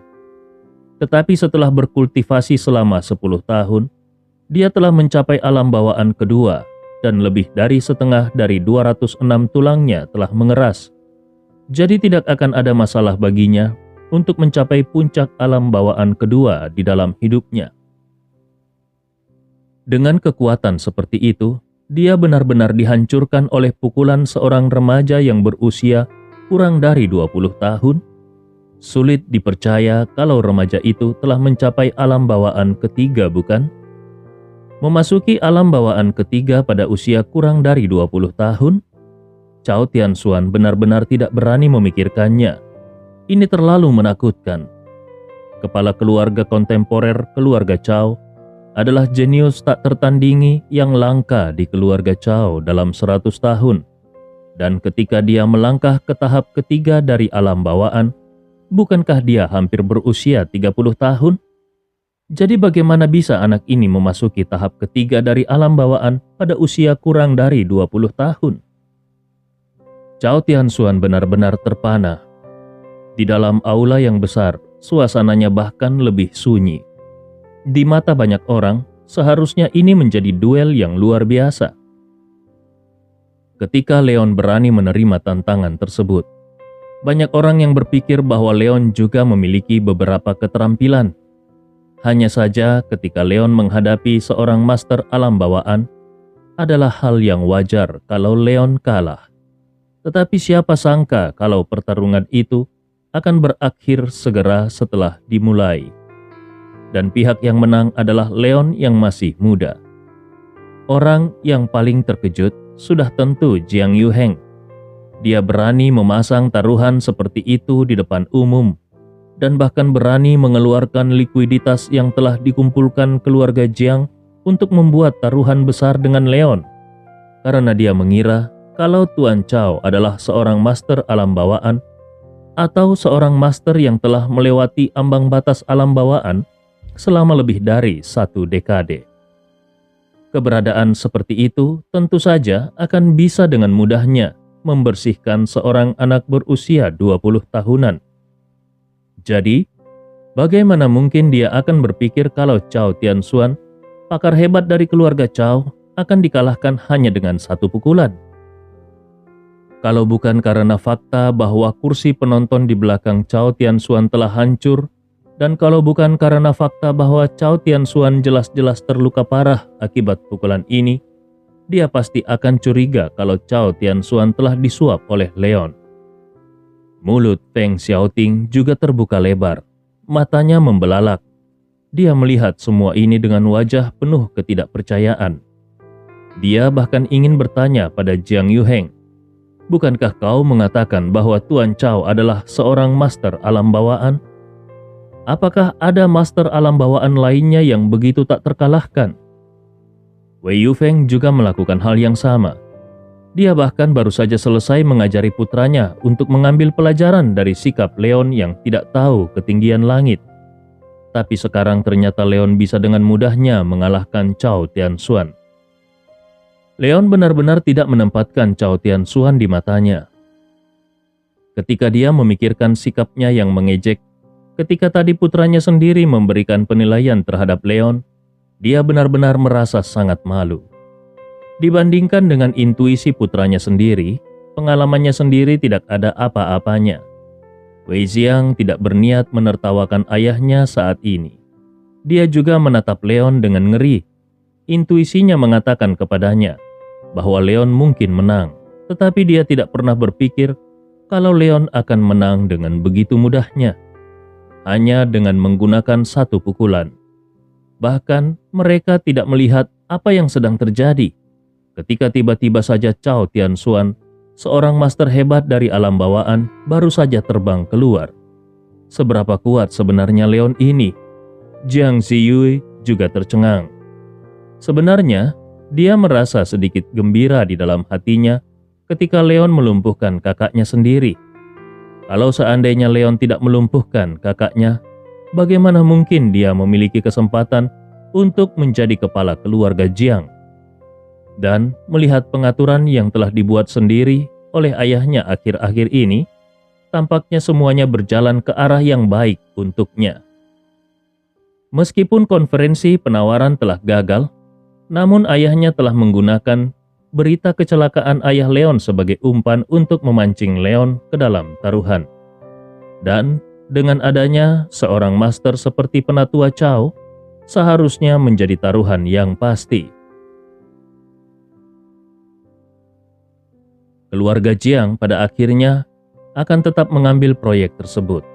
Dan dengan proyek seperti ini, dalam beberapa tahun ke depan, kekuatan keluarga Jiang akan berlipat ganda dan bahkan keluarga Jiang mungkin akan mengambil kesempatan ini untuk menjadi keluarga tingkat atas seperti 4 keluarga seni bela diri. Pada saat itu dia sendiri akan menjadi nyonya keluarga Jiang.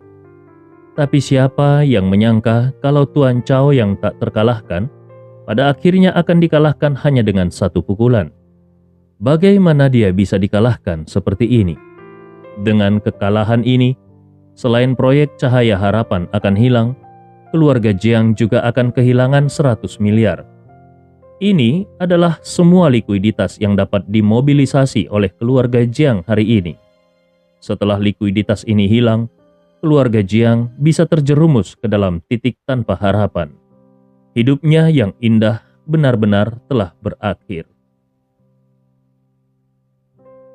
Bab 553. Jiang Zirou melihat ke arah Leon yang ada di atas ring dengan tatapan putus asa. Bukan hanya dia, bahkan setiap orang yang hadir juga melihat sosok Leon dalam keadaan terkagum-kagum. Terutama para wanita yang dibawa oleh para taipan. Masing-masing dari mereka memandang Leon dengan mata yang berbinar-binar. Seorang pria tampan yang memenangkan taruhan 100 miliar dolar dengan kekuatan yang begitu kuat. Sosok seperti itu lebih sempurna daripada pria sempurna yang pernah ada dalam imajinasi mereka.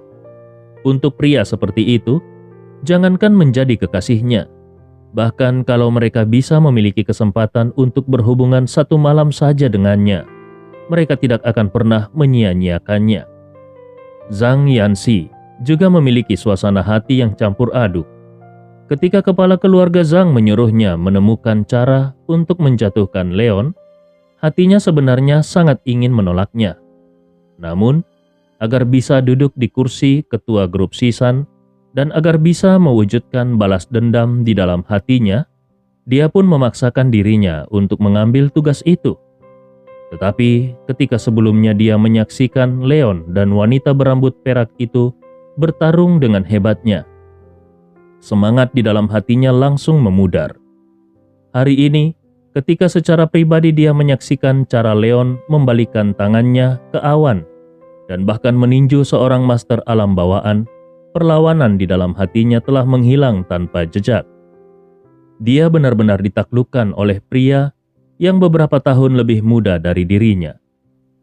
Pada saat ini, jangankan melawan perintah Zhang Qiuan, seandainya dia bisa menjadi wanita Leon, bahkan meskipun itu hanya sebagai kekasih gelap, dia akan rela melepaskan posisinya kepada siapapun sebagai ketua grup Sisan.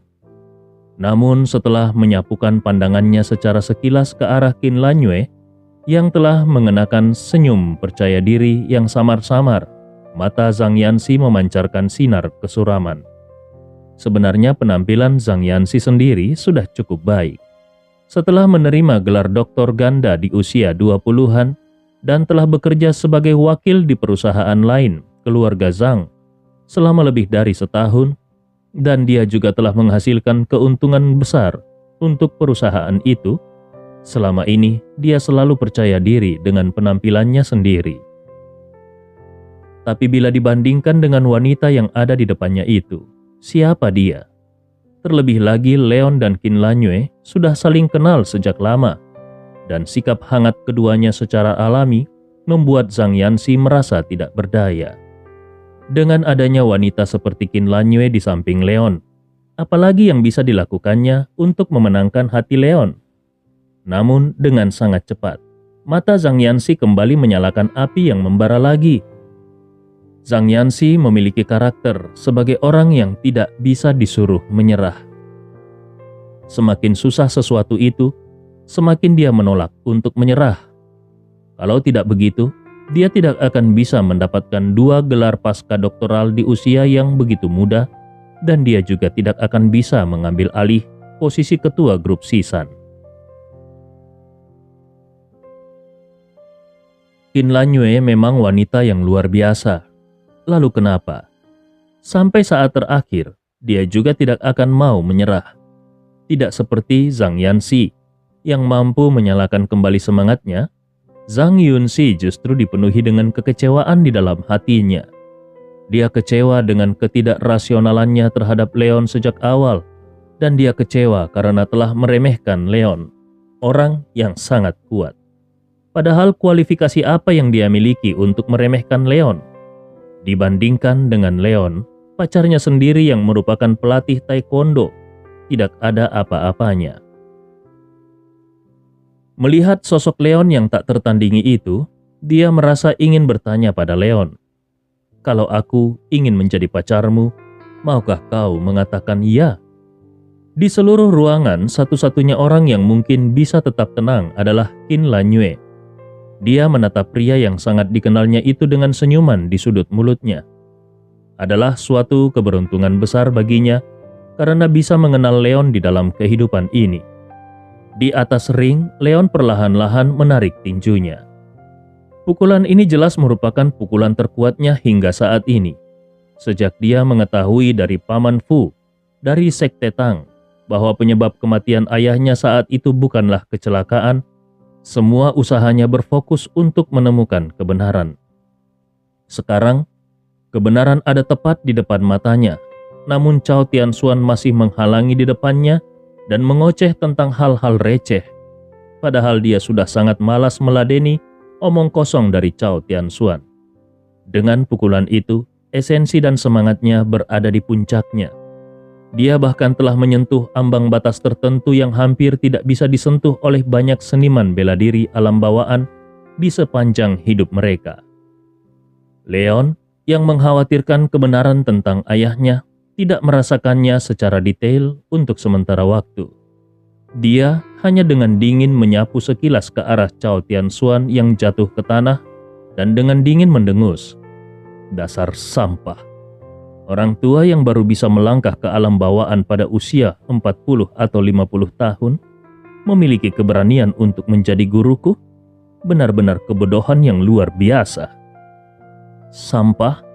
Seorang master alam bawaan yang agung disebut sampah? Jika ini di masa lalu, Cao Tianshuan pasti akan bangkit dan bertarung kembali. Tetapi pada saat ini dia bahkan tidak bisa menangkap pukulan dari Leon. Jadi sepertinya benar kalau dia adalah sampah. Ketika memikirkan hal ini, Cao Tianxuan penuh dengan kepahitan. Dia menghentikan gerakan murid-muridnya yang sangat kesal sehingga mereka ingin bergegas dan bertengkar dengan Leon. Dia melengkungkan tangannya ke arah Leon dan berkata, "Aku tahu kalau aku sudah kalah." Setelah mengucapkan kalimat ini, Cao Tianxuan tidak peduli dengan wajah Jiang Yuheng dan yang lainnya yang tidak sedap dipandang. Dia berbalik dan pergi dengan langkah besar. Dia tidak memiliki wajah untuk tetap tinggal. Beberapa murid Cao Tianxuan, termasuk beberapa yang telah bekerja sebagai utusan di keluarga Jiang, semuanya pergi mengikuti Cao Tianxuan. Wajah Jiang Yuheng menjadi lebih pucat. Leon tidak menghentikan langkah Cao Tianxuan, tetapi malah menatap Jiang Yuheng dan berkata, "Jiang Yuheng, bukankah ini saatnya bagimu untuk menepati taruhannya?" Bukankah Leon bersedia menerima taruhan ini hanya untuk mengetahui tentang keberadaan ayahnya? Jiang Yuheng menatap Leon dan ingin mengatakan sesuatu, tetapi pada akhirnya dia hanya bisa menghela nafas berat. Segalanya telah sampai pada titik ini. Apakah dia masih punya pilihan? Jiang Yuheng berkata, "Baiklah, 100 miliar dolar akan segera ditransfer ke rekening perusahaanmu. Dan untuk informasi mengenai ayahmu, aku juga akan memberitahumu cerita yang aslinya."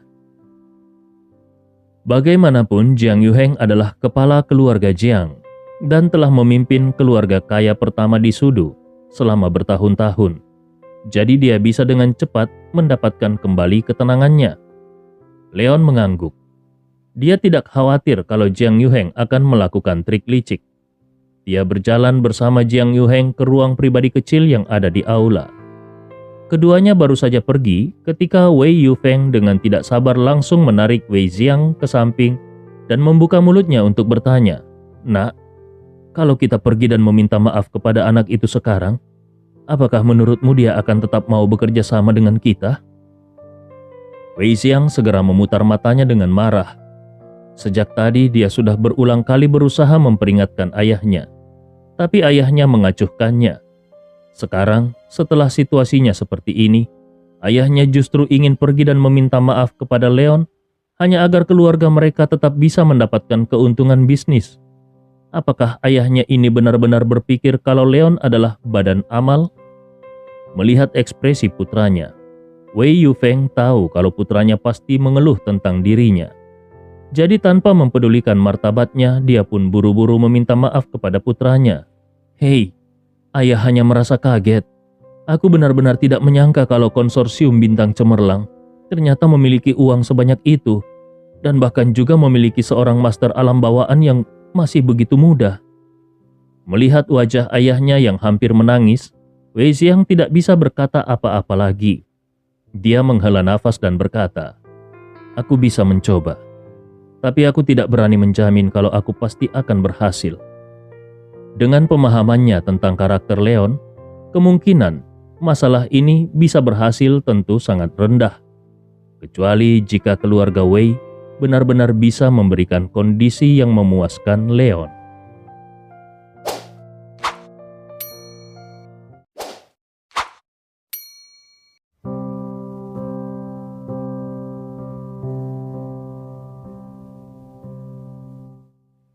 Bab 554. Wei Yufeng menghela nafas panjang dan berkata, "Nak, ayah percaya padamu. Tidak peduli permintaan apapun yang dia ajukan. Selama dia bisa terus bekerja sama dengan keluarga Wei, ayah berjanji untuk menyetujuinya. Dan tidak peduli apakah negosiasimu nanti berhasil atau gagal. Setelah ini, semua industri milik keluarga Wei akan diserahkan kepadamu untuk diurus, karena ayah sudah sangat tua." Wei Xiang terkejut. Keterkejutannya bukan karena ayahnya bersedia menyetujui persyaratan apapun, tetapi karena ayahnya sendiri benar-benar ingin dia mengambil alih posisi kepala keluarga Wei. Ayahnya baru berusia 50-an sekarang dan berada tepat di masa puncaknya. Pada saat ini, Wei Yufeng berkata, "Dunia ini berubah terlalu cepat. Jadi pengalamanku sudah tidak berguna sama sekali. ayah percaya bahwa nantinya di bawah kepemimpinanmu, keluarga Wei akan menjadi lebih baik dan lebih baik lagi. Dengan cepat Wei Xiang berkata, "Tapi ayah," Wei Yufeng langsung memotong, "Tidak perlu tapi-tapian. Bukankah keluarga Wang juga menyerahkan tanggung jawab kepada Qianyu? Kalau dia bisa melakukannya dengan baik, kau juga pasti bisa melakukannya dengan baik. Ayah percaya padamu." Wei Xiang langsung terdiam. Dia tidak menyangka kalau masalah ini akan memberikan pukulan besar kepada ayahnya, sehingga ayahnya bahkan langsung ingin menyerah dan berhenti. Kalau keluarga Wei menyerahkan semua tanggung jawab kepadanya, apakah dia masih punya waktu untuk bersenang-senang dan pergi minum-minum dengan wanita-wanita muda yang cantik? Feng Xiaoting menyaksikan Wei Yufeng dan Wei Xiang berbicara secara serius dengan tatapan kosong. Dia juga menebak apa yang sedang dibicarakan oleh Wei Yufeng dengan Wei Xiang.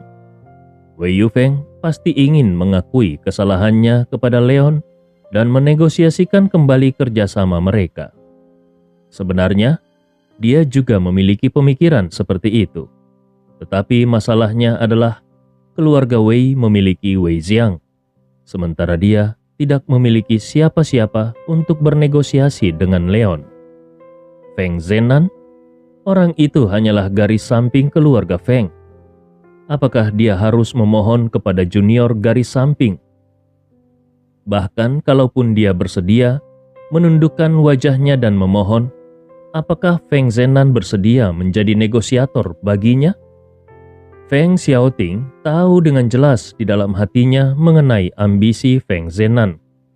Menurut perencanaan sebelumnya, kalau karir Feng Zenan semakin maju di departemen militer, tidak akan masalah untuk memasang Feng Zenan di posisi sesepuh dalam keluarga Feng. Tetapi dia tidak mungkin memberikan posisi kepala keluarga Feng kepadanya, bukan? Seandainya Feng Zenan menolak permintaan maafnya, apa yang harus dia lakukan? Apakah dia harus memajukan putrinya sendiri, Feng Chengcheng? Feng Xiaoting menyapu sekilas ke arah Qin Lanyue yang berada tidak jauh dari situ.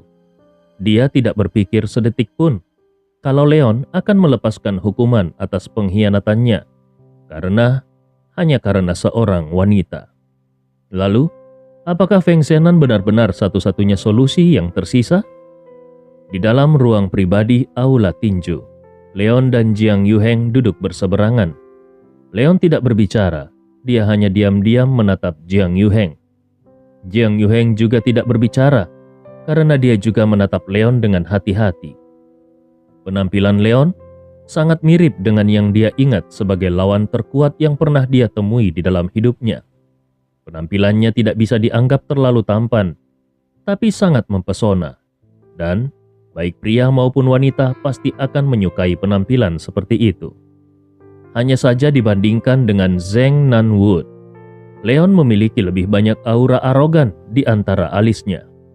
Zheng Nanwood juga sombong, tetapi kesombongannya tersembunyi di dalam tulangnya. Sementara kesombongan Leon di sisi lain tidak dapat disembunyikan, bahkan meskipun dia menginginkannya. Itu sudah semacam kesombongan yang datang dari kedalaman jiwanya.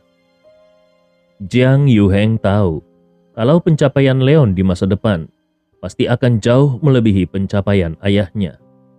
Melihat Jiang Yuheng tetap diam, Leon tidak bisa menahan diri untuk tidak berbicara. "Memang benar putramu terluka olehku, tapi itu karena kesalahannya sendiri. Kalau kau ingin membalaskan dendamnya, aku akan siap menghadapimu. Tapi saat ini, kuharap kau akan menghormati taruhannya." Jiang Yuheng tersenyum pahit. Tentu saja dia memahami kesalahan putranya sendiri, karena dia sudah menyelidiki masalah ini dengan jelas. Tapi bagaimanapun juga, itu adalah putranya. Kalau putranya dipukuli seperti itu, adalah penting bagi seorang ayah untuk menemukan keadilan bagi putranya. Seandainya itu hanya orang biasa, dia tidak keberatan membiarkan kasusnya menguap begitu saja. Tapi setelah dia mengetahui bahwa pelakunya adalah Leon. Dia memiliki ide untuk menyuruh Tuan Chow memberi Leon pelajaran terlebih dahulu dan menunggu sampai dia benar-benar menghancurkan konsorsium bintang cemerlang sebelum membuat Leon membayar harganya. Tapi sekarang, justru dirinya sendiri yang sengsara. Leon bisa menghasilkan uang dalam jumlah yang sangat besar. Ditambah lagi dengan keberhasilan akuisisi proyek Cahaya Harapan, maka pencapaian Leon di masa depan akan tidak terbatas. Sementara dia baru saja kehilangan likuiditas 100 miliar. Dalam situasi ini, apa yang bisa dia lakukan untuk membalas dendam? Setelah menenangkan pikirannya, Jiang Yuheng pun berbicara. Sebelum aku mengatakan yang sebenarnya, kuharap kau bisa menjanjikanku satu hal. Jangan meletakkan tanganmu pada keluarga Jiang lagi. Leon mengangkat alisnya dan berkata, Jiang Yuheng, itu bukan ruang lingkup taruhan kita.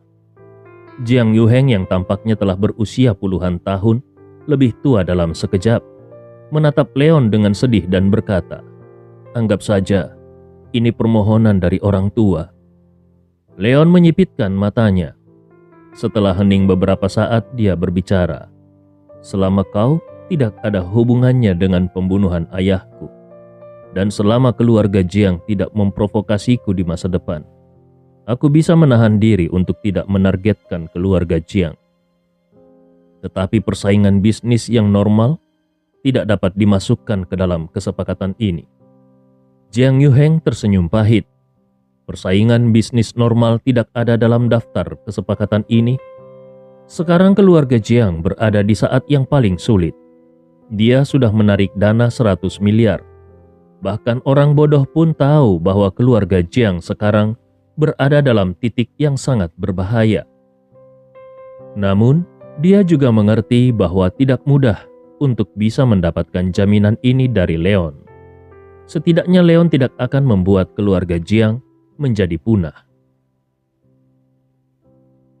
Jiang Yuheng menghela nafasnya dan berkata, masalah pembunuhan ayahmu memang tidak ada hubungannya denganku, dan juga tidak ada hubungannya dengan keluarga Jiang.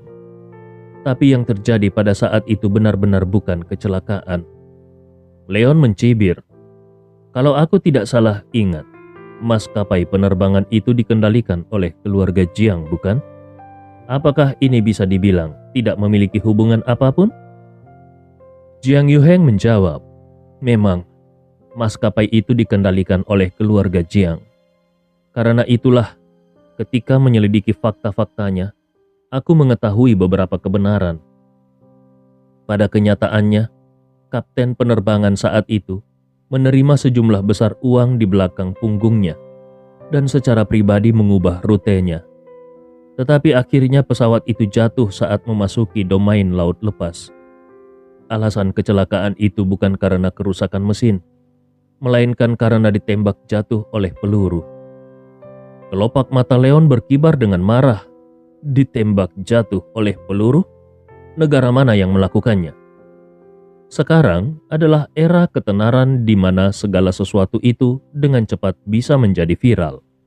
Bahkan negara-negara yang dilanda perang pun tidak akan berani mengambil resiko menembak jatuh penerbangan sipil, karena siapapun yang berani melakukannya pasti akan dikutuk oleh seluruh komunitas internasional. Jiang Yuheng berkata, itu bukan ulah dari negara manapun. Itu adalah perbuatan dari sekelompok bajak laut. Wajah Leon menunjukkan keterkejutan. Bajak laut? Bajak laut macam apa yang begitu kuat, sehingga mereka memiliki kemampuan untuk menembak jatuh penerbangan sipil?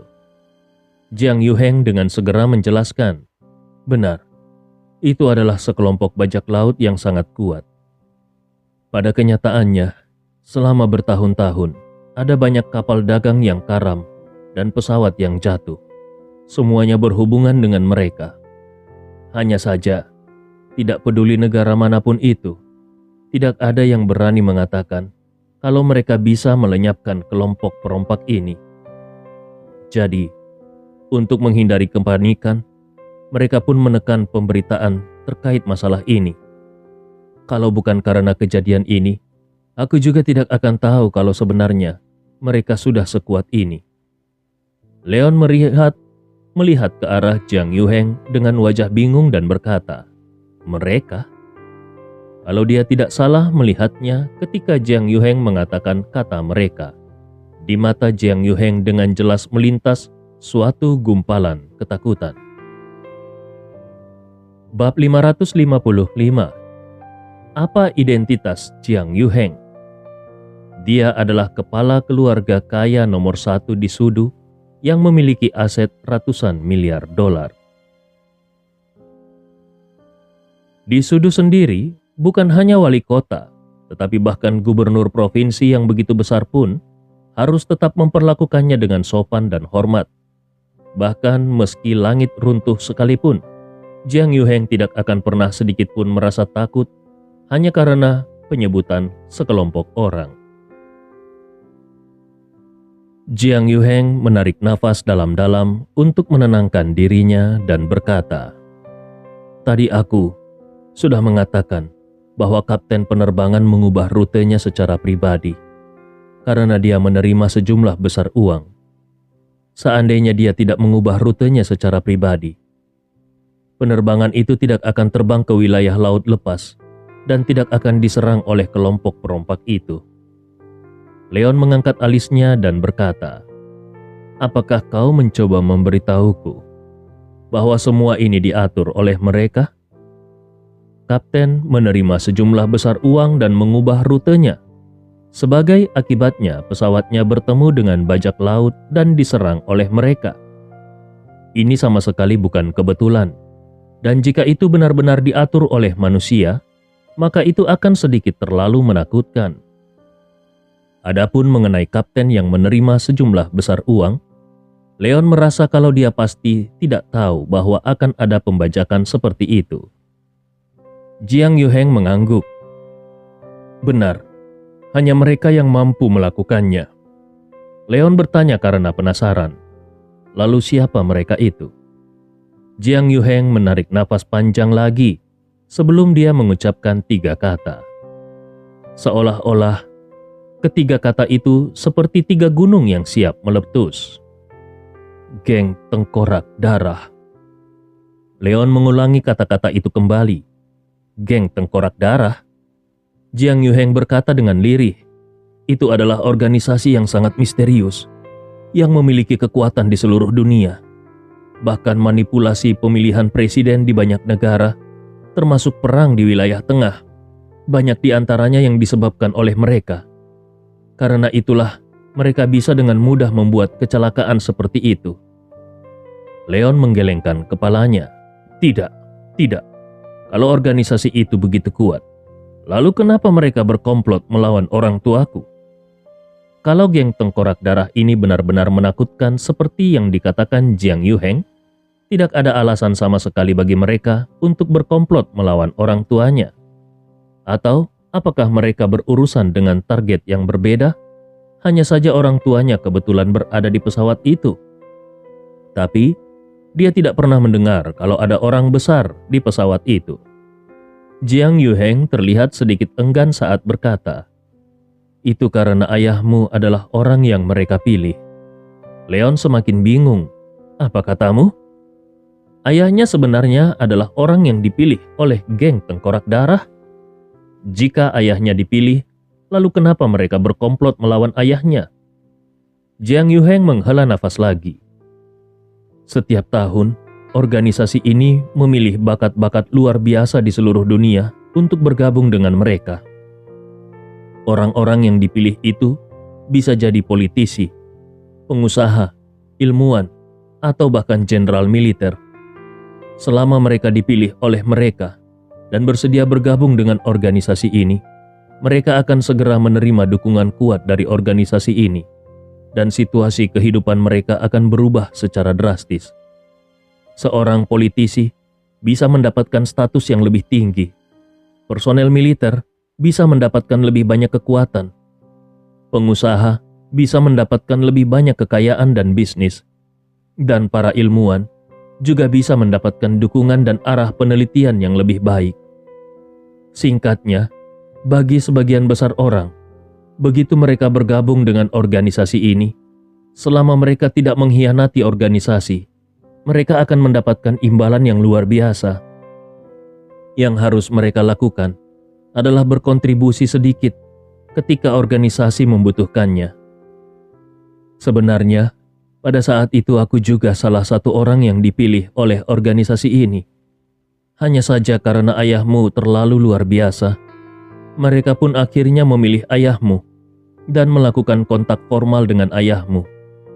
Sayangnya, ayahmu menolak niat baik mereka. Ketika Jiang Yuheng mengatakan kalimat terakhir, dia terlihat agak menyesal karena geng tengkorak darah tidak memilihnya pada saat itu, dan juga agak tidak terima karena dianggap tidak sebaik ayah Leon. Sebuah kemarahan meledak dari mata Leon. Jadi hanya karena ayahku menolak mereka, lalu mereka membunuh ayahku? Momen seperti itu mungkin merupakan kesempatan bagi Jiang Yuheng. Tetapi Leon percaya bahwa tidak ada makan siang gratis di dunia ini. Karena organisasi ini memiliki rencana yang begitu besar, maka tentu saja yang diperlukan tidak mungkin hanya sebuah kontribusi kecil. Apa yang bisa dia pikirkan saat ini, secara alami pasti dipikirkan juga oleh ayahnya. Menolak adalah hal yang wajar, tetapi membunuh ayahnya sendiri hanya karena ayahnya menolak, itu sudah keterlaluan. Saat Leon memikirkan orang tuanya meninggal karena alasan seperti itu, niat membunuh di hati Leon seperti gunung berapi yang meletus. Kemarahannya melonjak dengan gila. Merasakan niat membunuh sedingin es yang dipancarkan Leon, Jiang Yuheng pun menggelengkan kepalanya dan berkata, "Tidak, dengan kemampuan mereka, kalau mereka benar-benar hanya ingin membunuh ayahmu, mereka tidak perlu membuat keributan sebesar itu." Leon membeku, tetapi dengan cepat dia kembali ke akal sehatnya. Memang, kalau geng tengkorak darah benar-benar sangat kuat, maka untuk menghapus seseorang, mengirim beberapa pembunuh elit sudah cukup untuk mengambil nyawa ayahnya. Jadi kenapa mereka harus repot-repot? Mungkinkah? Saat Leon memikirkan kemungkinan ini, detak jantungnya bertambah cepat. Saat ini Jiang Yuheng berkata, "Tebakanmu benar. Tentu saja mereka melakukan ini untuk menangkap ayahmu. Namun pada kenyataannya, dalam kecelakaan saat itu, ada 31 orang yang hilang, dan pada akhirnya ada 15 mayat ditemukan. Tetapi satu-satunya yang tidak ada di sana adalah orang tuamu." Meski sudah ada tebakan di dalam hatinya, namun setelah mendengarkan ucapan Jiang Yuheng barusan, detak jantung Leon masih berdegup kencang. Mungkinkah orang tuanya benar-benar masih hidup? Emosi Leon langsung berkecamuk ketika dia memikirkan kalau orang tuanya mungkin masih hidup. Tetapi dia dengan cepat menjadi tenang dan berkata, "Tidak. Kalau mereka melakukan ini untuk menangkap ayahku, dan mereka juga sudah menyuap kaptennya, daripada menggunakan metode yang begitu ekstrim, kenapa mereka tidak menerbangkan pesawat ke tempat pendaratan yang aman saja? Apakah mereka tidak khawatir kalau ayahku juga akan mati dalam kecelakaan pesawat itu?" Risiko melakukan hal ini terlalu besar.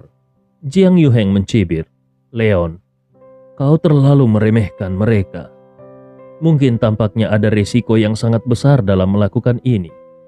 Tapi dengan kecelakaan pesawat ini, semua jejak akan terhapus dan siapapun tidak dapat menemukan mereka. Bahkan kelompok bajak laut itu juga pasti diatur oleh mereka. Ayahmu pasti dilindungi dengan ketat sebelum kecelakaan pesawat itu terjadi." Hati Leon berdebar-debar. Kalau memang benar seperti apa yang telah dianalisa oleh Jiang Yuheng, maka besar kemungkinan orang tuanya benar-benar masih hidup. Tapi, karena mereka mampu mengendalikan pesawat dan mengatur para perompak, apa gunanya membajak orang tuanya keluar dari pesawat dan menerjunkan mereka sebelum pesawat itu hancur?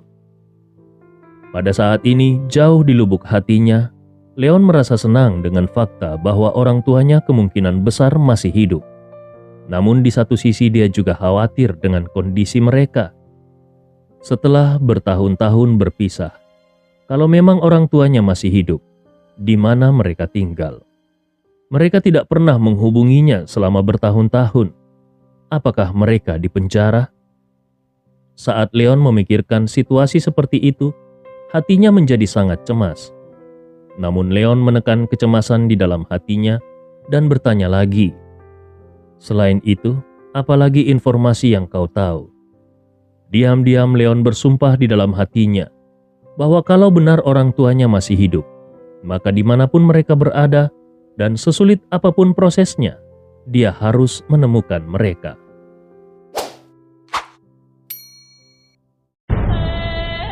Cerita ini fakta atau fiksi?